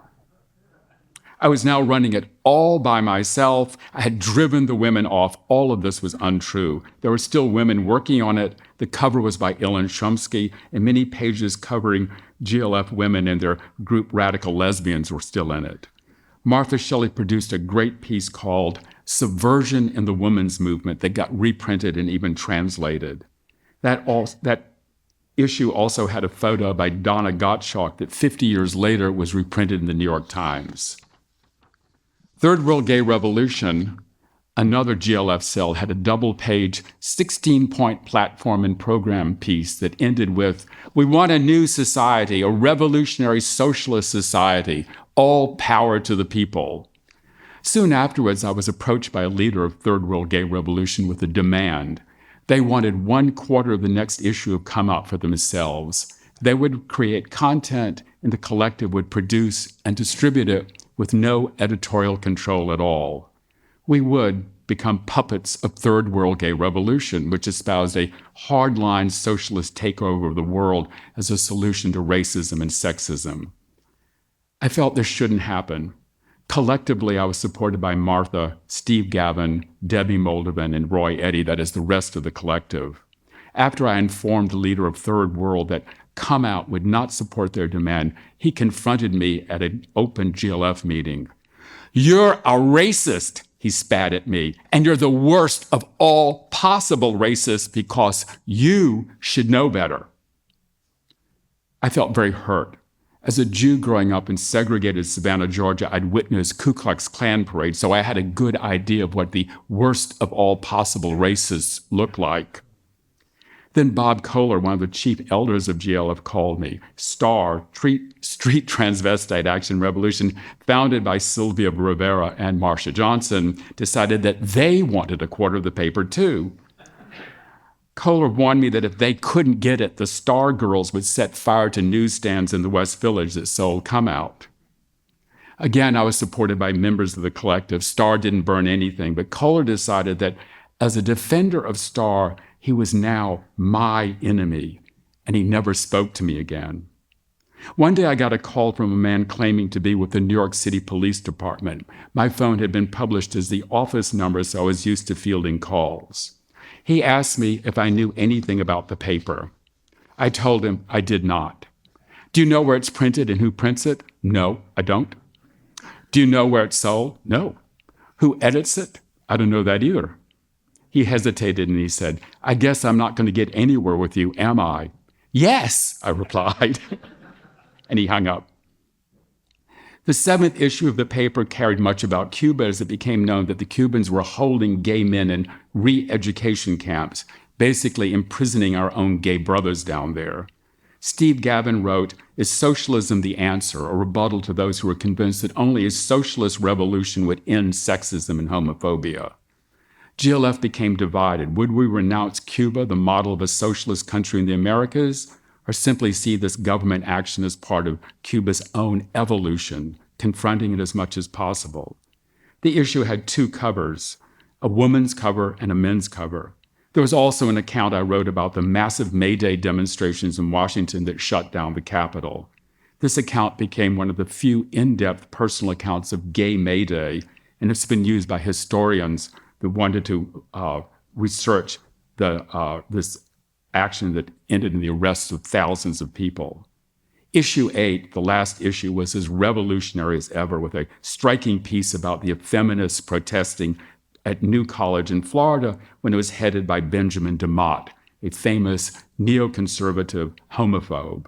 The feminists were a small GLF outgrowth espousing the idea that gay men had a duty to support women's liberation before their own, and that heterosexism under patriarchy threatened not simply gay men, but the entire future of our planet.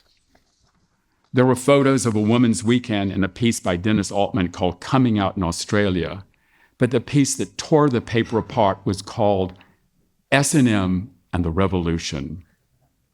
GLFers had long been arguing about sadomasochism and its contentious role in the community. Many gay men had embraced S&M, drawn to its hardcore vision of masculinity and its defined top-bottom sex roles. But GLF's main ethos was based on complete economic and role equality.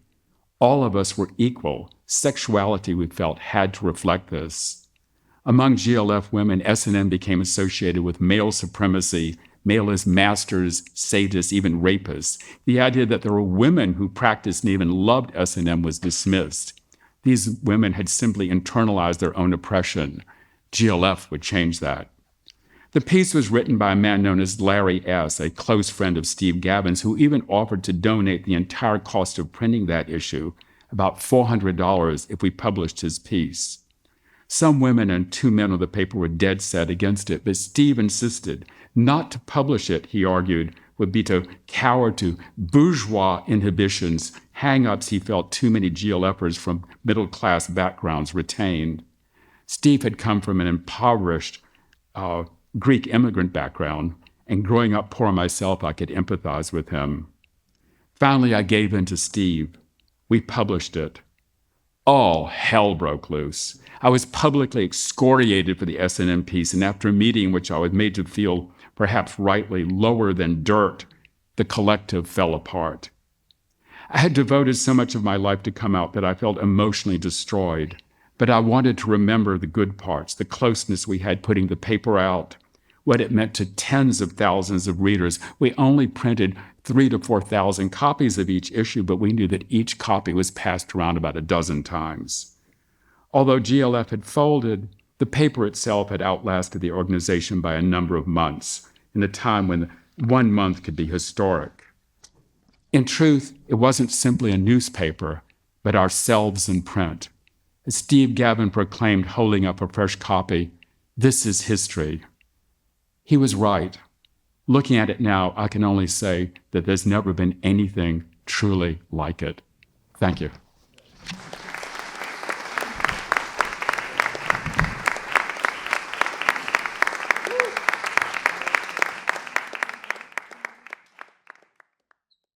So our final speaker before our panel is Mark Horn. Mark has been a lifelong LGBTQ activist starting in 1970 as a member of both the Gay Liberation Front and the Gay Activist Alliance. Mark was the second president and chair of the GLF subgroup, Gay Youth, from 1971 to 1972. Mark was the co-founder of the LGBT group on his college campus in New York City and can speak about his experience leafleting and speaking at schools in the 70s. Over the years, his activism and community service has included working as a peer counselor at the LGBTQ Counseling Center, Identity House, and serving on the board of directors of New Fest, New York City's premier LGBTQ film festival. As Congregation B'nai Jeshurun, he created a liturgy for an LGBTQ pride ritual dinner, the Stonewall Seder. This liturgy has been used and adapted by congregations in the United States, Europe, and Australia. Everyone, Mark Horn. Hey there. I want to mention something very quickly, since Perry held up the book, which shows that you can read all of the issues that have come out. But the Gay Liberation Front Foundation, of which I am a member, and is dedicated to the history of the Gay Liberation Front, has a website that you can go to that is glf-foundation.org. And if you go to the resources section, you will actually find issues that have come out that are downloadable. So you can have them and read some of these historic writings. And in fact, we are still uploading materials. So if you have anything that we don't have there that we should, please see me or contact me through the site. So with that, let me get started with other things that I want to talk about. I want you to sort of close your eyes for a moment and imagine that you are standing in front of this very building, 208 West 13th Street. It is 1970. You are 17 years old. And this building is the City Vocational High School, the High School of the Food and Maritime Trades. You're standing in front of this building before school starts because you're going to hand out leaflets for a gay youth group to a very tough group of city kids. Members of Gay Youth, a subgroup of GLF, did this every month at high schools and colleges all over the city, in every borough. Because while we ran ads in the back page of the Village Voice, we wanted to be sure to reach young people who never saw those ads. We wanted young people, who weren't LGBTQ, to know that we weren't afraid or ashamed. And we wanted young gay people to see this and feel encouraged enough to join us at a meeting. I'm not going to say that we weren't terrified to do this. And while we were insulted and threatened sometimes, I'm glad to say we were never physically assaulted. And many of our members had been in their own schools. In some ways, this was one of the most radical things that we were doing. Today, we'd be accused of, here's that cursed word, recruiting. And in truth, we were. We weren't trying to change anyone, but to let those other young people know that there was a place for them where they belonged, that they had nothing to be ashamed of, and that they deserved love and respect. In 1970, this was indeed radical. And we owe this particular subgroup of GLF to the work of Mark Segal, who you just heard, who's here today and who's been a lifelong friend and he's founded that group along with Nova and other people who started Gay Youth. I met Mark at an anti-war demonstration when I was 17. Within the week, I was going to GLF and Gay Youth meetings. Gay Youth was one of the many subgroups that came out of GLF, like the Come Out Collective, which you've heard about, and of course, STAR. After Mark left Gay Youth, I was elected as the group chair. And just as he had his apartment phone number was the hotline, now my phone number was the hotline, but I was living at home with my mother in Brooklyn. So sometimes the phone would ring and there would be this tentative young voice on the other end when she would answer saying, is this Gay Youth? And she'd say, hold on, I'll get him. Gay youth was much more diverse than GLF. It was pretty much reflected the full range of the New York City population, not only racially and ethnically, but also economically. See? Our membership ranged from people whose families lived on Central Park West to those members who had been thrown out by their families and were living on the street. Long before the phrase non-binary entered the vocabulary, we had members who identified across a wide spectrum of gender identity. We all knew Marcia and Sylvia. Several of our members were close with them and were also members of the GLF subgroup they'd founded, Street Transvestite Action Revolutionaries. And a couple of them had stayed at Star House, the apartment Marcia and Sylvia had rented, with the intention of providing a place for those who were living on the street. So the day that Marcia and Sylvia came to a meeting, the only reason they stood out from the rest of our membership was that they were over the age of 21. They had asked me if they could come and speak during the new business section of our meeting so they could ask for a loan to hold a dance. I readily agreed. I mean, the dance would serve as a fundraiser, and I knew how much our own membership benefited from their work. So it wouldn't even be a question for our members to approve the loan. We had some money from our own fundraiser dances in our treasury. But, of course, they played, as they always did, if you knew them, good cop, bad cop. Sylvia harangued us with how much the movement had treated them badly and how much we owed them the money. Because, after all, they had started the movement. There were people in the room among our members who had actually been at Stonewall and knew that Sylvia wasn't in the bar that night. But they let it go. It wasn't about the history. It was about helping the people in our community, including people in the room. Marcia was good cop, of course, all sweetness, as she talked about how important it was that we help them get young people a safe place to stay. Honestly, I was annoyed that Sylvia felt she had to harangue us, given that some of our own members were staying at Star House. And because we had members who were staying there, we knew that Star wasn't always the safest place either. After all, Sylvia was using heroin, and there were people in that apartment who were using that place to actively shoot up. Now, I'm not saying this judgmentally. I understand that these people had a very hard life. And they were doing the best they could. And given what they were dealing with, they were doing very well. And I am grateful for the work that they did. And as I said, it was a place where our members could escape the dangers of the streets. It had been a lifesaver to some of them. So without any debate, we voted to loan them $300 from our treasury, which was pretty much all we had. But our only expenses were running the weekly ads in the Village Voice for people to find out about the meetings, photocopy costs for our leaflets and newsletters that we handed out in front of high schools and colleges, and the meeting space that we paid rent for at the Church of the Holy Apostles. Right? And of course, we had the costs of running our own fundraising dances. We never expected to get the loan back, and the truth is we never did. They held their dance, we all went to support them, and we went because we loved to dance. It was still a time when there were very few places for us to go and dance. And in fact, I want to mention something about that because Mark Segal's own memoir is titled, "And Then I Danced," because it was hard enough to go anywhere in those days where you wouldn't be in a place that was run by organized crime, unsafe, filthy, and with watered-down drinks, as you've heard. And for kids and gay youth, we were lucky even to get in those places because many of us were underage. There were places like Sherry's Playground, which let kids in and then plied them with drugs to sell them out as hustlers.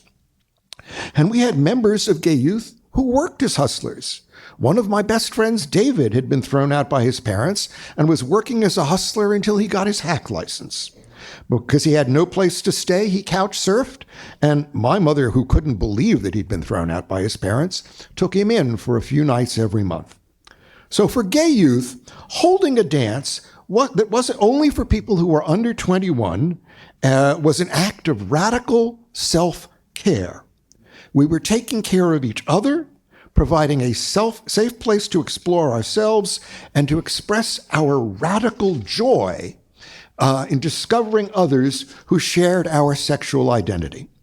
Yes, we went to GLF meetings and we went to demos. But what was most important to many of us was creating a safe place to be ourselves without the mob and without sexual predators. In this way, we weren't so different from Star, though we were never going to have an official GY apartment. There were unofficial places, of course.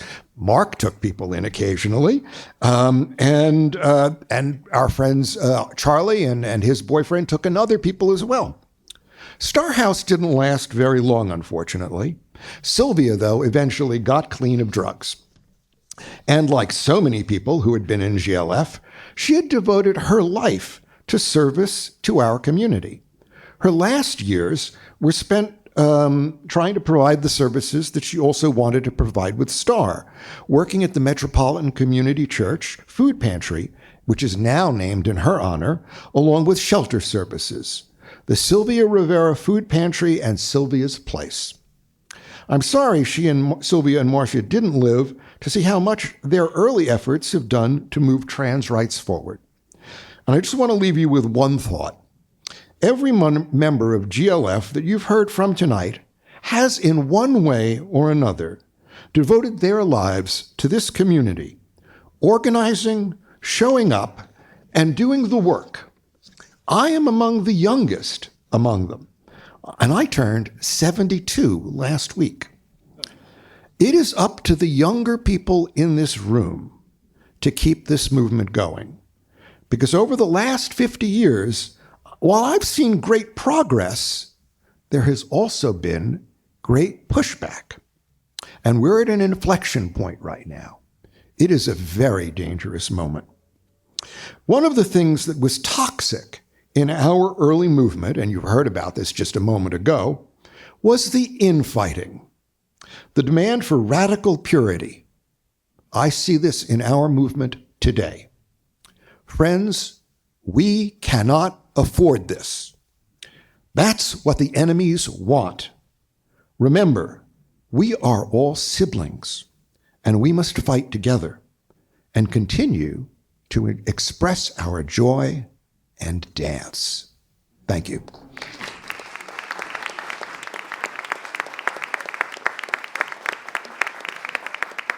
So thank you, everyone, for all of this recounting. And I'm really glad that Mark went ahead and gave the introduction to the website for the GLF Foundation, because I wanted to definitely start there. I'm going to ask 2 questions only because we want to open it up to the floor for sure.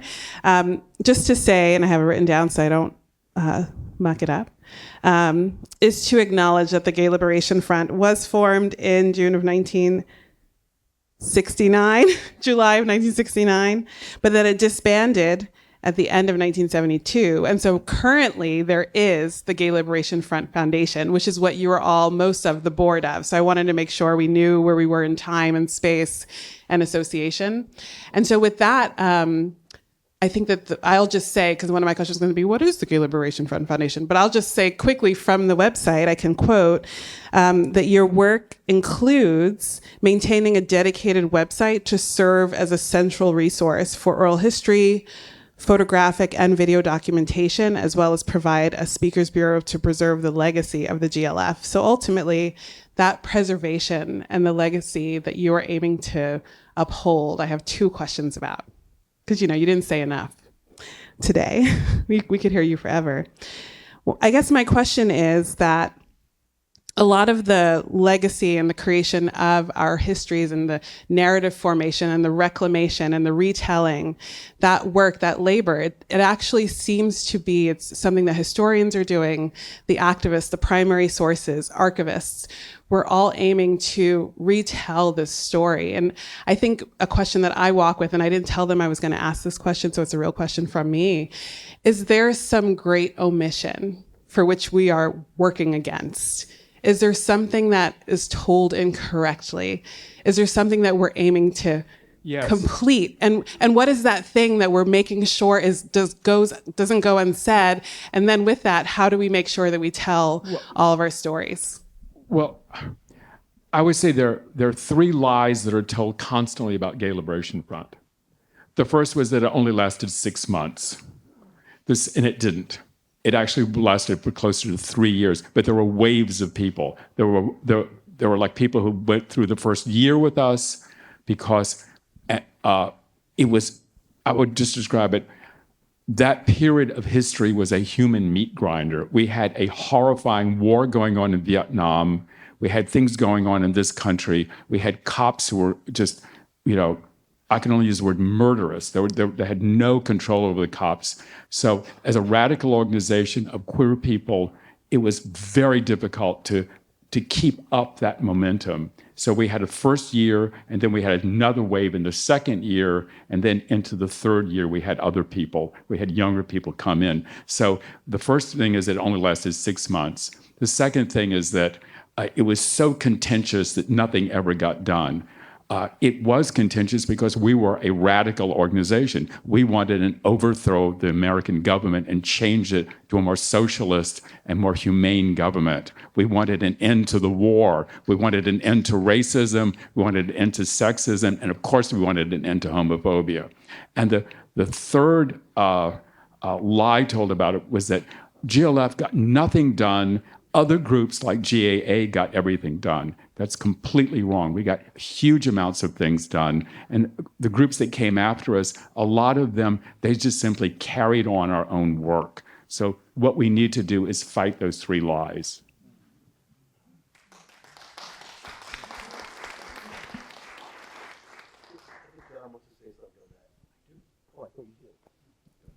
I'm just going to reiterate something I believe that Ellen said earlier, which was, Stonewall was a moment, but GLF was a movement. And it went on for a long time. It wasn't just those first few nights of the riot.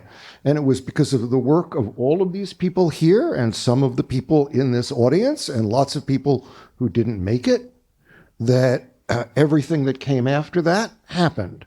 And it was also said, I think, so many of the groups that followed GLF, Lambda Legal was something that came out of this group. Identity House was something that came out of this group. Lots of organizations, founders spent time in GLF. And we were really the incubator for the movement, and it was really important. I would like to say that those of you who are here to learn our history, it's not just a question of learning the history, because history, gets retold and stuff. What you can learn from us, what did we accomplish? What were our mistakes? And what can you do as the next generation to make a better world? That's why I came here this time from Portland, Oregon, not just to see New York again, and for various other reasons, but because it's important that every one of you don't need any leaders, you are the leaders. Every one of you has to learn from history and has to figure out what you can do to make a better world today for the people around you and for the generations to come.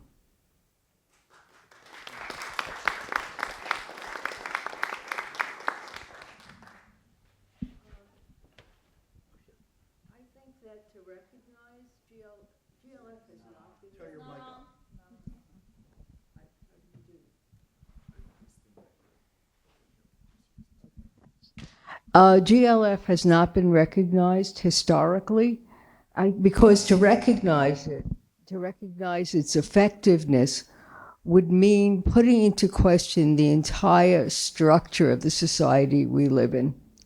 Very good. No, thank you. The structure that says, we have to have a kind of leader. We were all the leaders. The structure that says you have to prize making money, for example, capitalism in every shape and form. The structure that says, let's keep people apart by their sexuality, race, etc., class. origin, no. So all of those things were things we put into question, and somehow we got things done. Somehow, extremely effective. We were extremely effective because we're sitting here right now. That's how we know we were extremely effective. We're not hiding. I remember that just to go out for groceries was dangerous in 1961. Okay, that's it. Thanks. Yeah.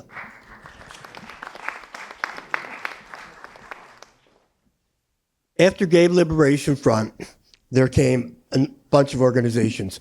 But the reason that is given for the breakup of GLF was the meeting that this gentleman went to, which is trying to get the Black movement to work with the gay movement, to work with the movement for women. I mean, everyone in this panel, for the most part, radical lesbians.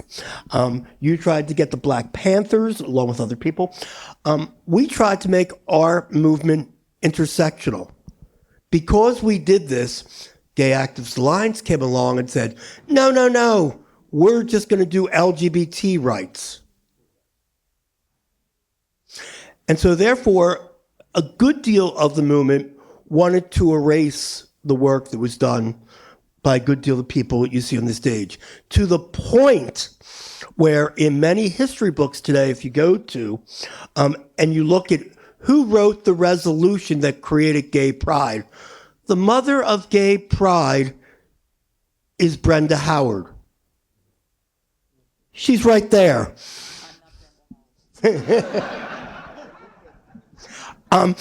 There's an organization, historians for a long time, if you read LGBT history books or academics, you often see they label the first couple of years gay liberationist. They don't say Gay Liberation Front. That's called censorship. There's an organization that for LGBT History Month has gay icons. None of these people are an icon. And that woman I just told you about is an icon.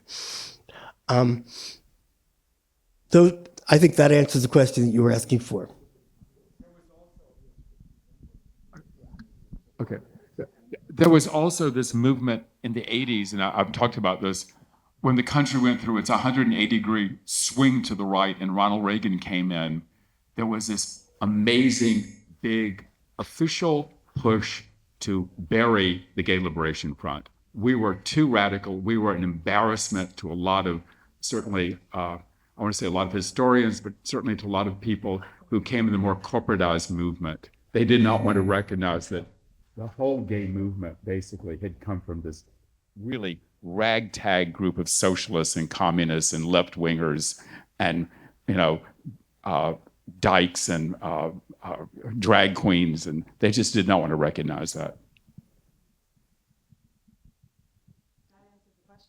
That answered the question. And Martha already alluded to my second question, but I'll ask it just in case you want to add to it, which is I will say, just to respond to all of what you're saying, I think it does matter to write history, write with a W and write with an R, because especially as we're in an age now of generative AI, where whatever is available is what will be used, and information will be repeated and continually updated. And if it's not out there, we won't be able to do that. So it'll just continuously be incorrect. So thank you for allowing us to cite you and all of the content you're creating and doing the work of writing history. So the question then becomes, what do we do with it? How does the future look with the Gay Liberation Front as a part of its official history? How should we take it forward?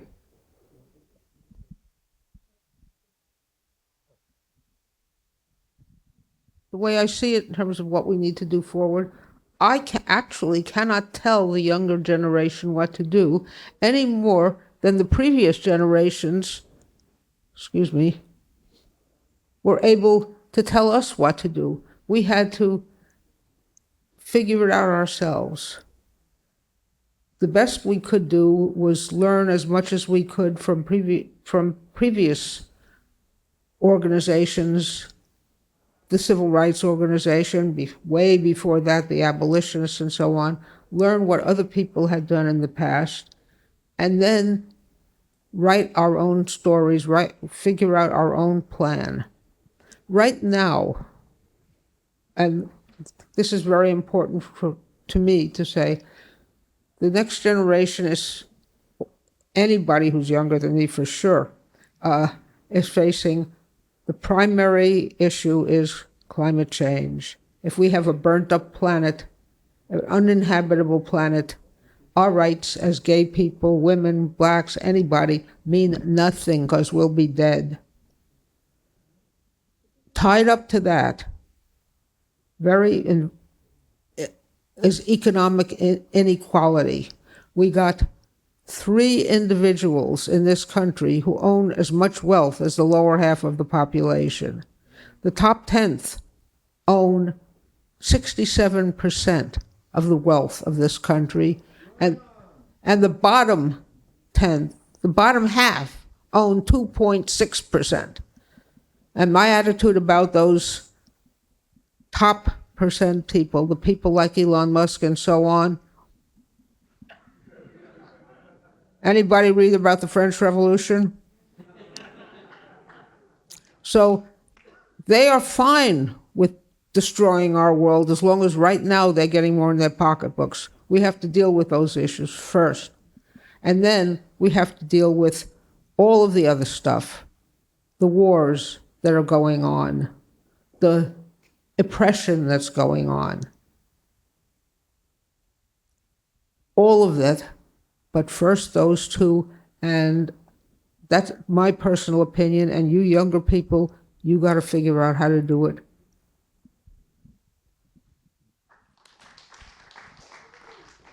Thank you. I'm just going to reiterate what I said at the very end. That is, and that is that our movement, and it started intersectional because queer people, LGBTQ people, are white, black, Asian, Latino, rich, poor, you name the category of identification, and someone in this group fits that identification. If we are so busy fighting each other about ideological purity, we are going to consume each other and be consumed by our enemies. It is really essential that we see each other as loving comrades. And I say this to my GLF brothers and sisters as an ardent capitalist.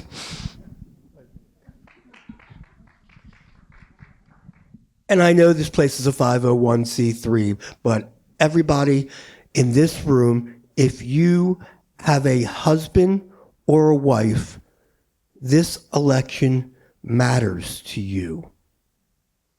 Your marriage is on the line. Simple.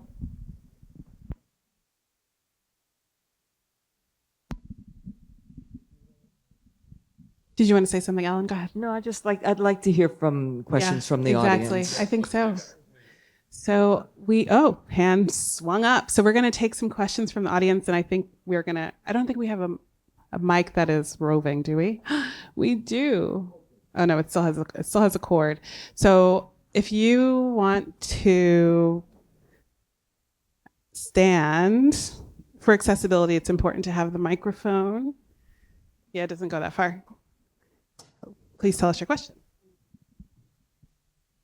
Hi, my name is Tyler Arbitrario. So this is going to be started as directed to Perry, but I'd love to get all of your thoughts. Perry, you and I have spoken at length in recent weeks and months about what you term to be the GLF mindset. I was wondering if you could expound on that a little bit, and then I'd like to go down the line and ask everybody, and I'm going to borrow a GLF term here, but how they relate to that. Okay. That's beautiful. Okay. First was the primacy of same-sex relationships. These relationships were not just the icing on the cake that could be scraped off and discarded, but our very own flesh and blood. In 1969, feeling was revolutionary. It was the forerunner of today's family of choice, and as much as we were against bourgeois gay marriage, it paved the way for it. It was the idea that gay relationships were primary relationships. Second, if you wanted to know about gay and lesbian people, you had to come to us, not to so-called experts who were famous for curing queers, but to people who are gay or lesbian, bisexual, or transgendered. So GLF basically stated that we are the experts on us. Third, we had a revolutionary responsibility to the world. Being gay was no free pass. We had to be critical of ourselves, our own sexism, racism, homophobia, and classism. And this was not easy by a long shot. Fourth, that we were part of a worldwide social movement using a radical lens, one that penetrated the world's unequal distribution of resources and wealth, that allowed us to see inside the workings of power, exactly like Martha was talking about, and why it so violently hated queer people. Understanding where our oppression originated made us question everything, including each other. But the idea was that we knew where the power rested, who had it, and what we had to do to get some of it for ourselves rightly. Did anybody else on the panel want to respond to that question? I think it was answered, but okay, let's hear for the next question. All right, can you hear me? My name is Begar Reza. I don't live here in New York or in the United States. I am Kurdish, so therefore this is like a huge thing for me to meet all of you and like older people who has been doing this and are still so hardcore. Like it gives me hope because I know there are Kurdish people in Kurdistan too, but they can't stand on a stage and put it out there in social media. And like here we are having it. But my question is perhaps to the more radical part of the group, because I've seen that you're a bit different. Yeah, the capitalist was like, yeah. And like, I grew up knowing what you were doing. Like, not exactly, I didn't know your names, but I heard the stories that this is happening in New York. So that was happening in New York. Now this is happening in New York. I would guess like every queer New York person should be like, oh, thank you for walking before us. We appreciate that. That is important. That is at least how we Kurds are treating our elders.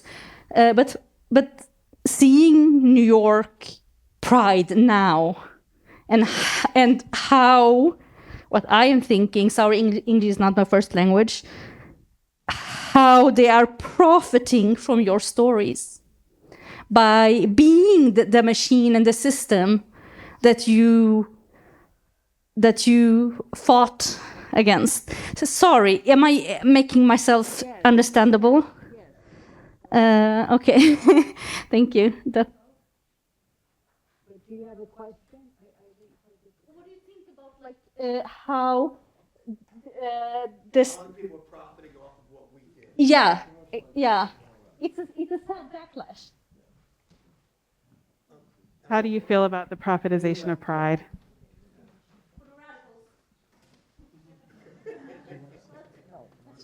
I want here is another question.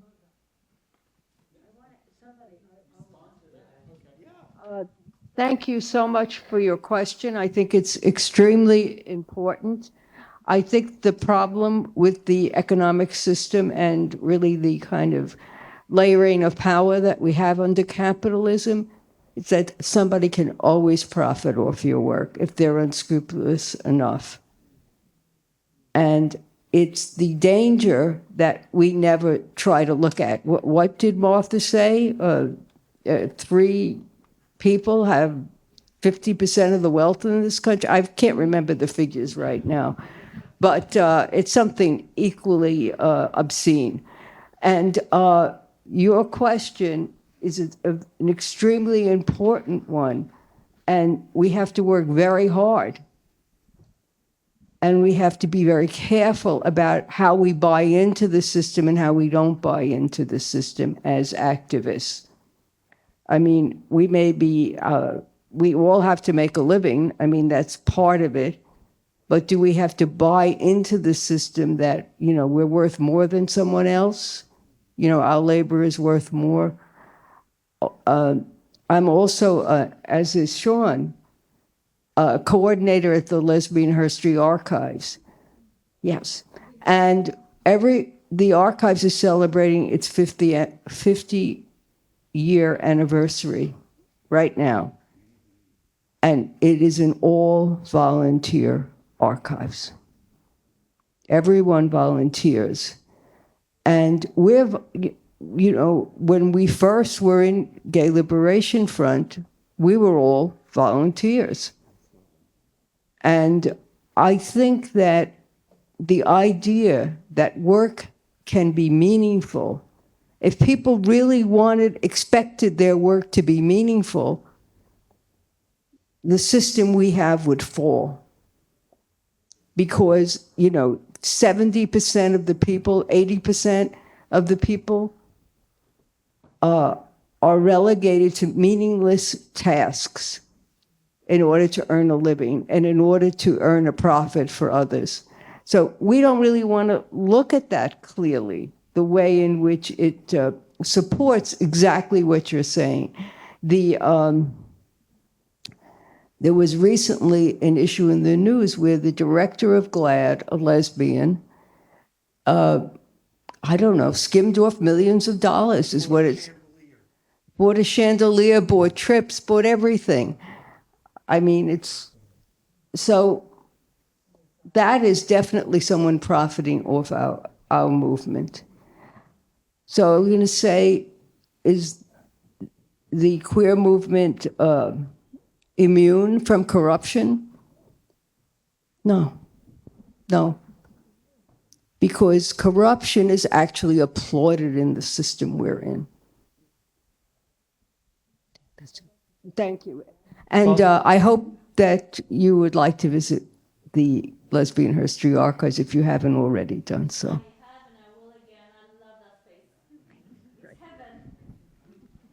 One of the things I wanted to talk about briefly was the organization that we represent, the Gay Liberation Front Foundation. You know, after the 50th anniversary, we've discovered that there were far fewer of us still alive able to participate in that march.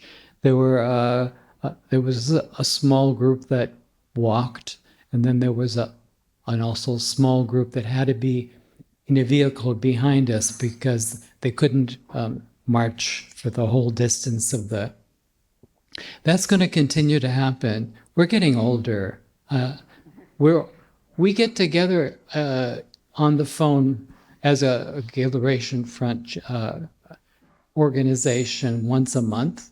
And you know, the first 15 minutes, we are talking about our health. And so I think what you have to understand we're doing is as the remnants, the last voices from people who really were there at the beginning, we've been posting all this written material, and we've been including links to other sites and to other videos and a whole bunch of other stuff that we really are working hard right now so that this is not forgotten, so that the founders of all of this, that our stories can really still be told and available. And so I really would love it if each and every one of you went on the Gay Liberation Front Foundation website and shared it with people. It really has a real importance as the with the original documents, which the original thinking, and so that's one of the things I really wanted to mention. Yeah, I think the foundation is important, but for some reason we absolutely can't depend on whatever the Google algorithm is for people to find us. And people aren't finding us. It's actually a beautiful website. But I want to say two things about the problems of talking across generations. Stephen Dansky, who you've heard referred to a couple of times at people's presentations, and I tried reaching out to LGBT centers on college campuses to help people understand the history of this moment that became a movement. The silence was deafening. Who wants to listen to a group of 70 and 80-year-olds remembering their history? That's not what we're doing. We're teaching the history. And if we don't teach it, and if you don't carry it forward, it disappears. History can disappear. And the other thing I wanted to mention, since I'm on a complete downer now, just might as well keep going, is somebody mentioned to me last evening, and I had a vague knowledge of this, that there are people making money off of the Lavender Menace action, selling caps. They might as well be selling MAGA caps, but they're selling Lavender Menace caps and Lavender Menace t-shirts. We did not do the Lavender Menace action, which unfortunately we didn't. Flavia showed some pictures of it, but we didn't have time to talk about it. We didn't do this as a capitalist money-making enterprise. We did it because there was a wrong that needed to be righted. So please spread the word about the foundation, about it's all of our history we're talking about. And I know people need to make a living, but I really don't want them making a living off of our history. Was that depressing enough? Okay.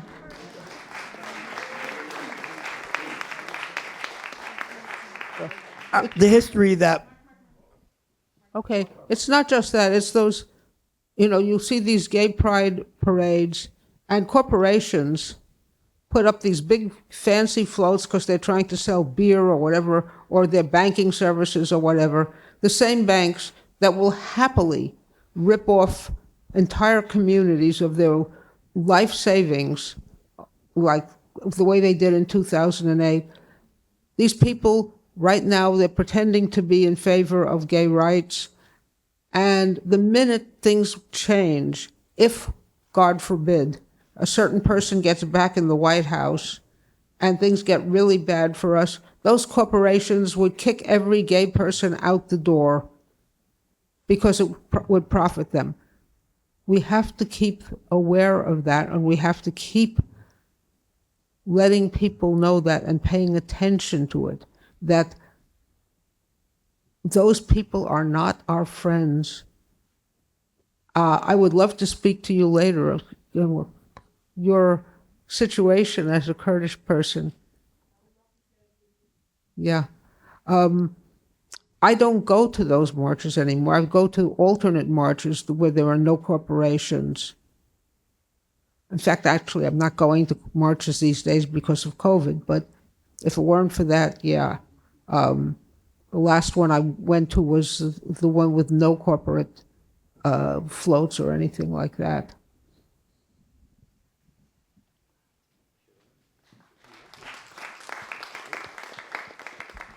I think what we as an organization and individually learned was that we wanted to continue to build community, and we had the passion that we didn't care if we were getting a salary or what we were doing. And I think we all continue to do it today. And the last thing that I did in that respect was to build the nation's first LGBT senior affordable living facility, 62 apartments in Philadelphia called the John C. Anderson Apartments, LGBT apartments. And now we taught GLAD how to do this, and there are now over 20 such senior developments across the country. We're all getting old. So Mark and I started Gay Youth. Now we're doing Gay Seniors. So I like to think of us as cradle to grave gay people. Just a small side note. Just because I'm a capitalist doesn't mean I'm not a radical. I want to add one other thing. We've heard a lot about world-changing events. The John C. Anderson Apartments are actually a world-changing event. But there are things you can do that are much smaller, in quotes. And let me give you an example. We have a hideously broken immigration system. We have people talk about the fear that if the orange man wins, what's going to happen to millions of people who deserve to be in this country. My spouse and I are part of a small group, 5 people. We're Junitarians, we're Jews in the Unitarian Society, who have been for the past 2.5 years supporting a lesbian family and their young child as they struggle through the immigration system here. Look around you, talk to people, look at your neighbors. Who needs help? Individuals need help. People trying to come into this country and make a life need help. It's not these big world-changing things, but I firmly believe in our work with Christina Luce and their little girl, Sophia, that we are changing the world, one person at a time. So do that as well. It's in your power completely to make those sorts of changes, to help people desperately in need. And for heaven's sakes, register and vote. So we have one final question before we close out. I'm really honored. I am so grateful to you all. You are all icons in my mind, and have fought back tears many times tonight because I'm 55. I was born in 1969, and the life I have is because of you. So thank you.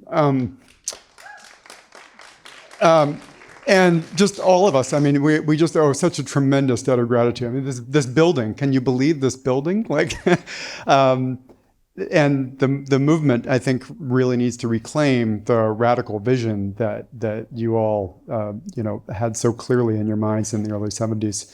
What I wanted to ask, I appreciated, Perry, the shout out to New College. I'm here with several alums of New College.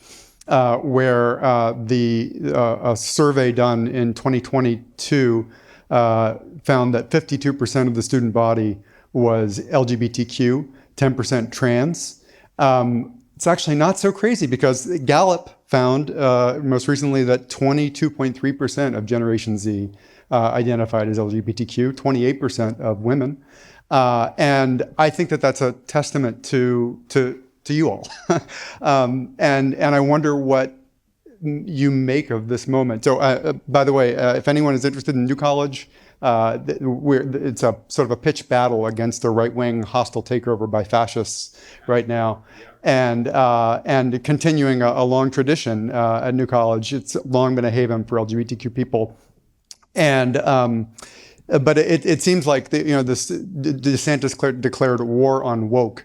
And in many ways, it feels like the vision that you have of a intersectional alliance among people across race and gender is that vision of wokeness. And I just wonder what sense you make of this startling statistic and of the peculiar situation we find ourselves in, where we're on a knife's edge between barbarism and some sort of decent decent path as a civilization. Thank you so much for your question. And those statistics begin to indicate how much force is needed to keep a misogynist, masculinist system in place. So when you are against woke, I mean, the idiocy of it is almost beyond me, but it does support one thing: not knowing that that without force, 25%, 30% of the population, if they had a choice, would make some choice other than traditional is too good a word to put on it, to misogynistic heterosexuality. And that's all I have to say. I thank you for bringing that up. What that really shows is that people now are taking upon themselves the same freedom of emotional connection that we had in GLF more than 50 years ago. They're taking this upon themselves, whereas so many of us in GLF, we had nothing to lose by being in this radical organization. And now people are, especially young people, are feeling like, what have they got to lose if they don't do it, if they don't present themselves the way they really are? And I'm delighted. That's wonderful.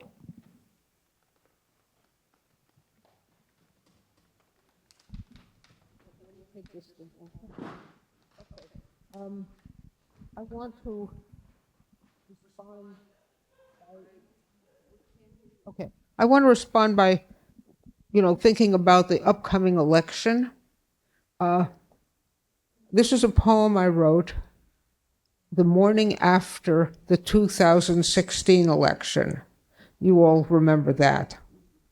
And everything that I wrote is the actual truth of what I and my wife saw, except that the little girl at the end of it, I never really found out her name. It's called Waiting for the Returns, 2016. We're strolling in San Francisco, waiting for the returns, not wanting to wait for the bus, gawking at modern 49ers, silicon miners, so young, so white, so tall, flush with high-tech bucks and desperation. To stay in the game, to be seen as taller, better looking, young forever, they spend. Here's a store uniquely devoted to eyebrows, another only for lashes, and upstairs, a toenail boutique. This was what we saw in San Francisco, I'm not kidding. A shop next block just washes hair and gives it a blow, but doesn't cut or dye. The neighborhood cinemas are now gymnasia, the screens replaced with floor-to-ceiling mirrors, the ushers with trainers to sculpt those geeky, caffeinated frames. We spot what looks like a toy store and stop in, but it's the ultimate selfie emporium. They'll make a 3D full-color resin replica of you, or your dog, or this moment's mate, a doll to display on the coffee table of your studio apartment. It's 3 times the length of your dick and costs about 1 week's rent. Meanwhile, elsewhere on the continent, the white but not so young, the passed over who could never hope to catch a cup of the golden shower that trickles down on the digiterati, venetrate a funhouse mirror version of themselves, distorted, enormous, a man who relishes his life-size portrait purchased with someone else's money, who is his own ultimate selfie, who gobbles cash and excretes cruelty. The wealthy and selfish selected him months ago. A long ride home. We return to our room to sleep until we can know the judgment of morning. And then it comes. Black smoke like burning tires pours from the radio. The empire rose. The empire will be destroyed. Despair. And then we hear the piano, a neighbor's child, her fingers slow and tentative, groping for the notes. Her name is Tikva, Nadezhda, Esperanza, that is to say, hope. Now her touch is surer, alloys our grief with sweetness as she practices the ode to joy.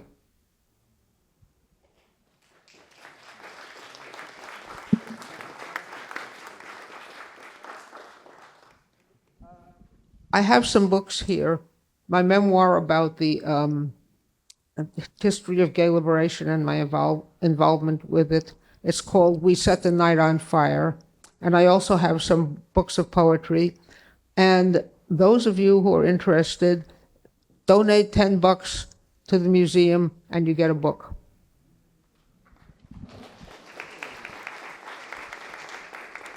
So I think that this concludes the panel and the experience in the space. I like to do one of those, any last words from the panel, and you get like a 10-second, like 5-word thing I want to leave them with. Does anybody feel like that's too corny, or do we like that? We want to thank everyone for sharing our story. We really do.